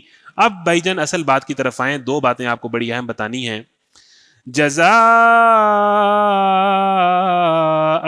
بما كانوا يعملون، یہ سب کچھ کنہیں ملے گا؟ جو عمل کر کے آئے گا، سفارش پہ نہیں۔ عمل سے زندگی بنتی ہے، جنت بھی جہنم بھی۔ یہ ساری نعمتیں کس کو مل رہی ہیں؟ جو ایمان والا ہوگا۔ نہیں، ایمان پہ بات ختم نہیں ہوتی۔ جس کا نام عمر ابراہیم ہوگا، نہیں، یہ اس کو ملے گا جو اس نے اعمال کر کے آیا ہے۔ جنت بقدر ایفٹ ہے، اعمال کی بنیاد پر جنت ہے۔ جزاء، یہاں پر اللہ تعالیٰ نے یہ نہیں کہا کہ جو ایمان لے آئے گا، نہیں، ایمان تو پہلی سیڑھی ہے۔ یہ بدلہ ہے ان لوگوں کے اعمال کا جو وہ کر کے آئے ہیں، دنیا میں کر کے آئے ہیں، جس نے دنیا میں یہ ایفرٹ کی ہے۔ یہ نوٹ کر لیں۔ اور ایک سب سے اہم پوائنٹ نوجوانوں، بہت اہم نقطہ، جنت کے تحفوں میں سے ایک تحفہ، وہاں وہ کوئی بےہودہ کلام یا گناہ کی بات نہیں سنیں گے۔ یہ تحفہ ہے۔ آج کے کسی نوجوان سے پوچھا جائے کہ وہاں ہم جا تو رہے ہیں مری، لیکن وہاں پر کوئی گندی گفتگو نہیں ہوگی، ڈبل میننگ جوکس نہیں ہوں گے، گندی جگتیں نہیں ہوگی، اور وہاں پر کوئی کنسرٹ بھی نہیں ہوگا۔ یعنی جنتوں میں اللہ تعالیٰ نے ہر نعمت گنوا دی ہے۔ آپ جتنے بھی یہ جو لگژری ہوٹلز دیکھتے ہیں، یہاں پر ایک چیز لازمی ہوتی ہے، نوٹ کیجئے گا، بیک گراؤنڈ میوزک لگا ہوتا ہے بڑا ٹکا کے، یا سامنے ایک سنگر جو ہے وہ لائیو پرفارمنس دے رہا ہوتا ہے۔ اللہ تعالیٰ نے نہ بیک گراؤنڈ میوزک کا ذکر کیا ہے، نہ سامنے کسی سنگر کا ذکر کیا ہے، بلکہ کیا ہے کہ وہاں وہ کوئی بےہودہ کلام نہیں سنیں گے، یعنی وہاں پر کنسرٹ نہیں ہوگا۔ اور اس بات کو کیسے بیان کیا کہ یہ جنتیوں کے لیے انعام ہے۔ یعنی اگر کسی مومن کو یہ بات بتائی جائے کہ وہاں ناچ گانا نہیں ہوگا تو وہ خوش ہوگا، حوریں ملیں گی، سبحان اللہ، کھانا ملے گا، سبحان اللہ، بےہودگی نہیں ہوگی، سبحان اللہ، وہ اس پہ خوش ہوگا۔ اگر آپ نہیں خوش ہوتے تو آپ مومن نہیں ہیں۔ اگر آپ کو گندی باتیں، گندی گفتگو، ناچ گانا پسند ہے تو اللہ تعالیٰ نے جنت میں ہر انٹرٹینمنٹ کا ذکر کیا ہے، بےہودگی اور ناچ گانے کا ذکر نہیں کیا، یہ وہاں نہیں ہوگی۔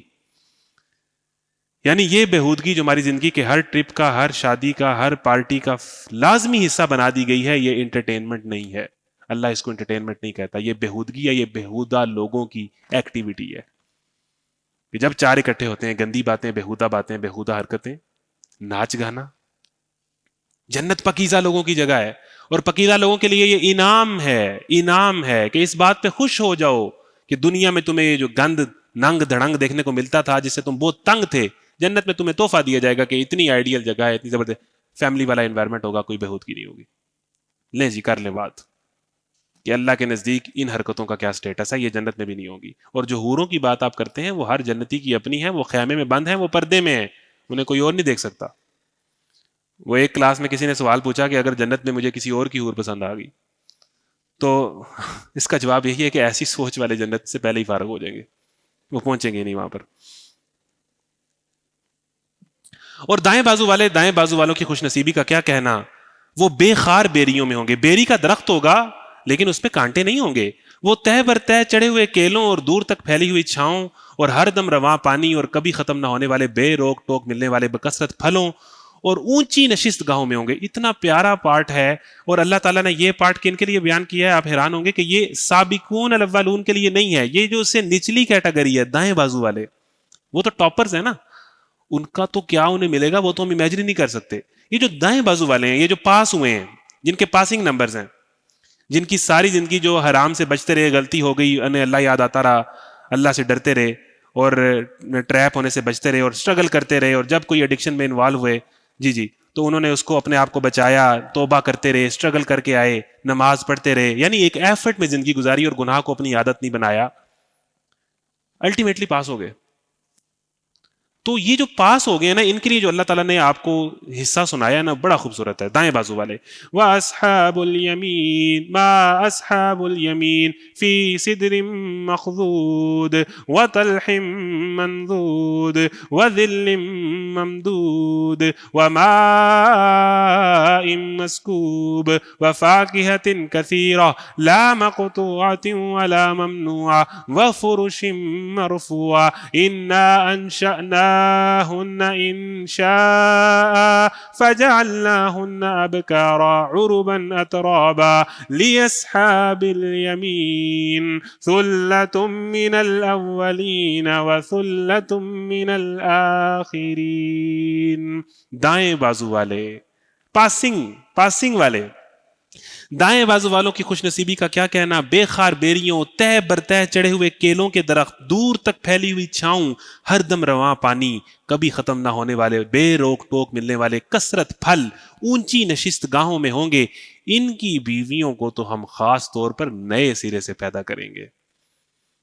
یعنی اگر کسی کی پھوپھو کی بیٹی سے ہو گئی ہے شادی تو پریشان نہ ہو، قیامت کے دن وہ اللہ تعالیٰ اس کو نئے سرے سے پیدا کرے گا اور وہ بہت خوبصورت ہو جائے گی.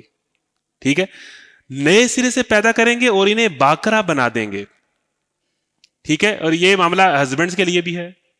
اگر کسی کو مل گیا ہے موٹی ناک والا تو ویسے تو کوئی مسئلہ نہیں، کالا شاہ کالا میرا کالا ہے دلدار، کوئی مسئلہ نہیں، لیکن پھر بھی نئے سرے سے پیدا کریں گے اور انہیں باکرا بنا دیں گے، یعنی ورجینٹی، جسے کسی نے چھوا نہیں ہوگا. اور عروبن اترابا، وہ ایک اور بات، سب سے بڑا مسئلہ یہ ہوتا ہے کہ خوبصورت عورت کا مل جانا، یہ بہت بڑی بات ہوتی ہے. پھر دوسرا یہ ہے کہ آپ کو پسند بھی تو کرتی ہو، اپنی شکل تو دیکھو. دوسری بات اللہ نے کی کہ وہ نئے سرے سے پیدا کریں گے، باکرا ہوں گی. پھر وہ ایک اور مسئلہ ہے کہ وہ اپنے شوہروں کی عاشق ہوں گی، ان پر جان دیتی ہوں گی. ایسا نہیں ہے کہ اگر وہ خوبصورت ہے تو وہ لفٹ نہیں کرائے گی، وہ اپنے شوہروں کی عاشق ہوں گی. یہ ہے اصل پوائنٹ.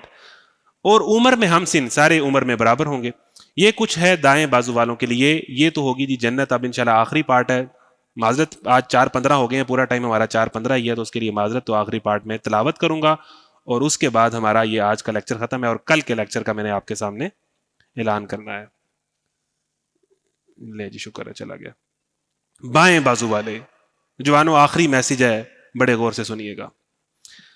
وَأَصْحَابُ الشِّمَالِ مَا أَصْحَابُ الشِّمَالِ فِي سَمُومٍ وَحَمِيمٍ وَظِلٍّ مِّن يَحْمُومٍ لَا بَارِدٍ وَلَا كَرِيمٍ إِنَّهُمْ كَانُوا قَبْلَ ذَلِكَ مُتْرَفِينَ وَكَانُوا يُصِرُّونَ عَلَى الْحِنثِ الْعَظِيمِ وَكَانُوا يَقُولُونَ أَإِذَا مِتْنَا وَكُنَّا تُرَابًا وَعِظَامًا أَإِنَّا لَمَبْعُوثُونَ أَوَآبَاؤُنَا الْأَوَّلُونَ قُلْ إِنَّ الْأَوَّلِينَ وَالْآخِرِينَ لَمَجْمُوعُونَ إِلَى مِيقَاتِ يَوْمٍ مَّعْلُومٍ ثُمَّ إِنَّكُمْ أَيُّهَا الضَّالُّونَ الْمُكَذِّبُونَ لَآكِلُونَ مِنْ شَجَرٍ مِّن زَقُّومٍ فَمَالِئُونَ مِنْهَا الْبُطُونَ فَشَارِبُونَ عَلَيْهِ مِنَ الْحَمِيمِ فَشَارِبُونَ شُرْبَ الْهِيمِ هَذَا نُزُولُهُمْ يَوْمَ الدِّينِ. اللهم أجرنا من النار، اللهم أجرنا من النار، اللهم أجرنا من النار، اللهم إنا نسألك الجنة ونعوذ بك من النار. یہ جہنم سے خلاصی کا عشرہ رمضان کا آخری عشرہ، مغفرت کا عشرہ رمضان کا دوسرا عشرہ، رحمت کا عشرہ رمضان کا پہلا عشرہ بہت خطرناک ہے، بہت خطرناک ہے. اور ہم نے کل پڑھا کہ میرا ایک دوست تھا جس کے خیالات بڑے لبرل تھے، وہ کل اپنے دوست کو جہنم میں دیکھے گا، وہ اس جہنم میں دیکھے گا. بائیں بازو والے، بائیں بازو والوں کی بد نصیبی کا کیا کہنا. وہ لو کی لپٹ اور کھولتے ہوئے پانی اور کالے دھوئیں کے سائے میں ہوں گے، جو نہ ٹھنڈا ہوگا نہ آرام دہ. یہ وہ لوگ ہیں، سن لیں، جو اس انجام کو پہنچنے سے پہلے دنیا میں خوشحال تھے، بڑی پارٹی کرتے تھے، بڑی مزے کی لائف تھی. اور ان کا ایک اور جرم یہ تھا گناہ عظیم پر بڑے بڑے گناہ کرتے تھے اور ریپیٹ کرتے تھے. مومن تو توبہ کر لیتا نا, رک جاتا ہے, دوبارہ نہیں کرتا. ان کا کیا کام تھا, جو اس جہنم میں آئیں گے دنیا میں خوشحال تھے, بڑی مزے کی زندگی گزاری, اور گناہ عظیم پر اصرار کرتے تھے, ریپیٹ کرتے تھے. کہتے تھے کیا جب ہم مر کر خاک ہو جائیں گے اور ہڈیوں کا پنجر رہ جائیں گے تو پھر اٹھا کھڑے کیے جائیں گے؟ کیا ہمارے باپ دادا بھی اٹھائے جائیں گے جو پہلے گزر چکے ہیں؟ اے نبی, ان لوگوں سے کہو یقیناً اگلے اور پچھلے سب ایک دن ضرور جمع کیے جانے والے ہیں جس کا وقت مقرر ہے. پھر اے گمراہو اور جھٹلانے والو, تم شجر زقوم کی غذا کھانے والے ہو. وہ کیا کھائیں گے وہ بتا دیا. وہ درخت, کیکٹس ٹائپ درخت جو کانٹوں سے بھرا ہوا ہوگا, آپ کو کھانے کو وہ ملے گا جو چمڑی اور آنتڑیاں تک ادھیڑ دے گا. اسی سے تم پیٹ بھرو گے, اور اوپر سے کھولتا ہوا پانی. جب جل کے یہ حالت ہو جائے گی کہ پیاس لگے گی تو ابلتا ہوا پانی تم پیو گے, اور وہ جو ابلتا ہوا پانی جو تمہارا جسم جلا دے گا اس کو کیسے پیو گے؟ پیاس کا یہ عالم ہوگا, اسے پیاس سے اونٹ کی طرح پیو گے, تون سے لگے ہوئے اونٹ کی طرح اس کھولتے ہوئے پانی کو وہ پیاس سے پیئیں گے. یہ ہے بائیں بازو والوں کی ضیافت روز جزا کے دن, قیامت کے دن. بڑا ہی کوئی بد نصیب ہے جو اس جنت کا سودا کر لے اور جہنم کے لیے. تو فرمایا کہ جہنم خواہشات نفس سے گری ہوئی ہے, اور جنت جو ہے وہ قربانی اور ایک جو ہے وہ فیصلے والی اور خشک زندگی سے گری ہوئی ہے. تو بندہ مومن کے لیے یہ دنیا قید خانہ ہے, اور کافر کے لیے یہ دنیا جنت ہے. تو یہ ہے جی, صدق اللہ العظیم. اللہ تعالیٰ ہم سب کو جنتوں میں جگہ دے اور جہنم سے محفوظ فرمائے, آمین. آخری اعلان ہے نوجوانوں, کل ویری امپورٹنٹ ٹاپک ہے, ہماری سب سے اہم سیشن سورہ یوسف کا ہے. میں سارے بھائیوں سے گزارش کر رہا ہوں, پرسوں چاہے آپ خود ہی آئیں, کل کے سیشن میں صرف ایک سیشن ہے. کسی طریقے اپنے ایک ایک دو دوست کو لازمی لے کے آئیں. میں انشاءاللہ گروپ چینل پہ بھی میسج کر دوں گا, شیئر کریں, لازمی لے کے آئیں. کل طے کریں کہ ہر بندہ دو بندے منیمم لے کے آئے گا, اور 15-20 لوگوں کو اس کی دعوت دے گا وایا واٹس ایپ. خواتین سے بھی گزارش ہے کہ ہم ارینج زیادہ کر دیں گے. کل مین سیشن ہے, بہت اہم سیشن ہے نوجوانوں کے لیے, 2-3 لوگ لے کے آئیں. مردوں سے گزارش ہے کہ بھائی آپ لوگوں سے بالخصوص کہ کل دوست آ سکتے ہیں, سواری کا مسئلہ نہیں ہوتا, موٹر سائیکل پہ آ رہے ہیں 2 لے کے آئیں, گاڑی پہ آ رہے ہیں 4 بٹھا کے آئیں, لیکن کل آپ نے اکیلے نہیں آنا. اگر ہم نے آپ کو 8 دن آپ نے ہم سے اتنا لیا ہے تو کم از کم آپ نے اتنا ضرور کرنا ہے کہ کل آپ نے منیمم 2-3 لوگوں کو اپنے ساتھ لے کے آنا ہے, اور 20-20, 40-40 لوگوں کو اس کی دعوت دینی ہے کہ صرف کل کا سیشن اٹینڈ کریں. بہت شکریہ, جزاکم اللہ, السلام علیکم ورحمۃ اللہ.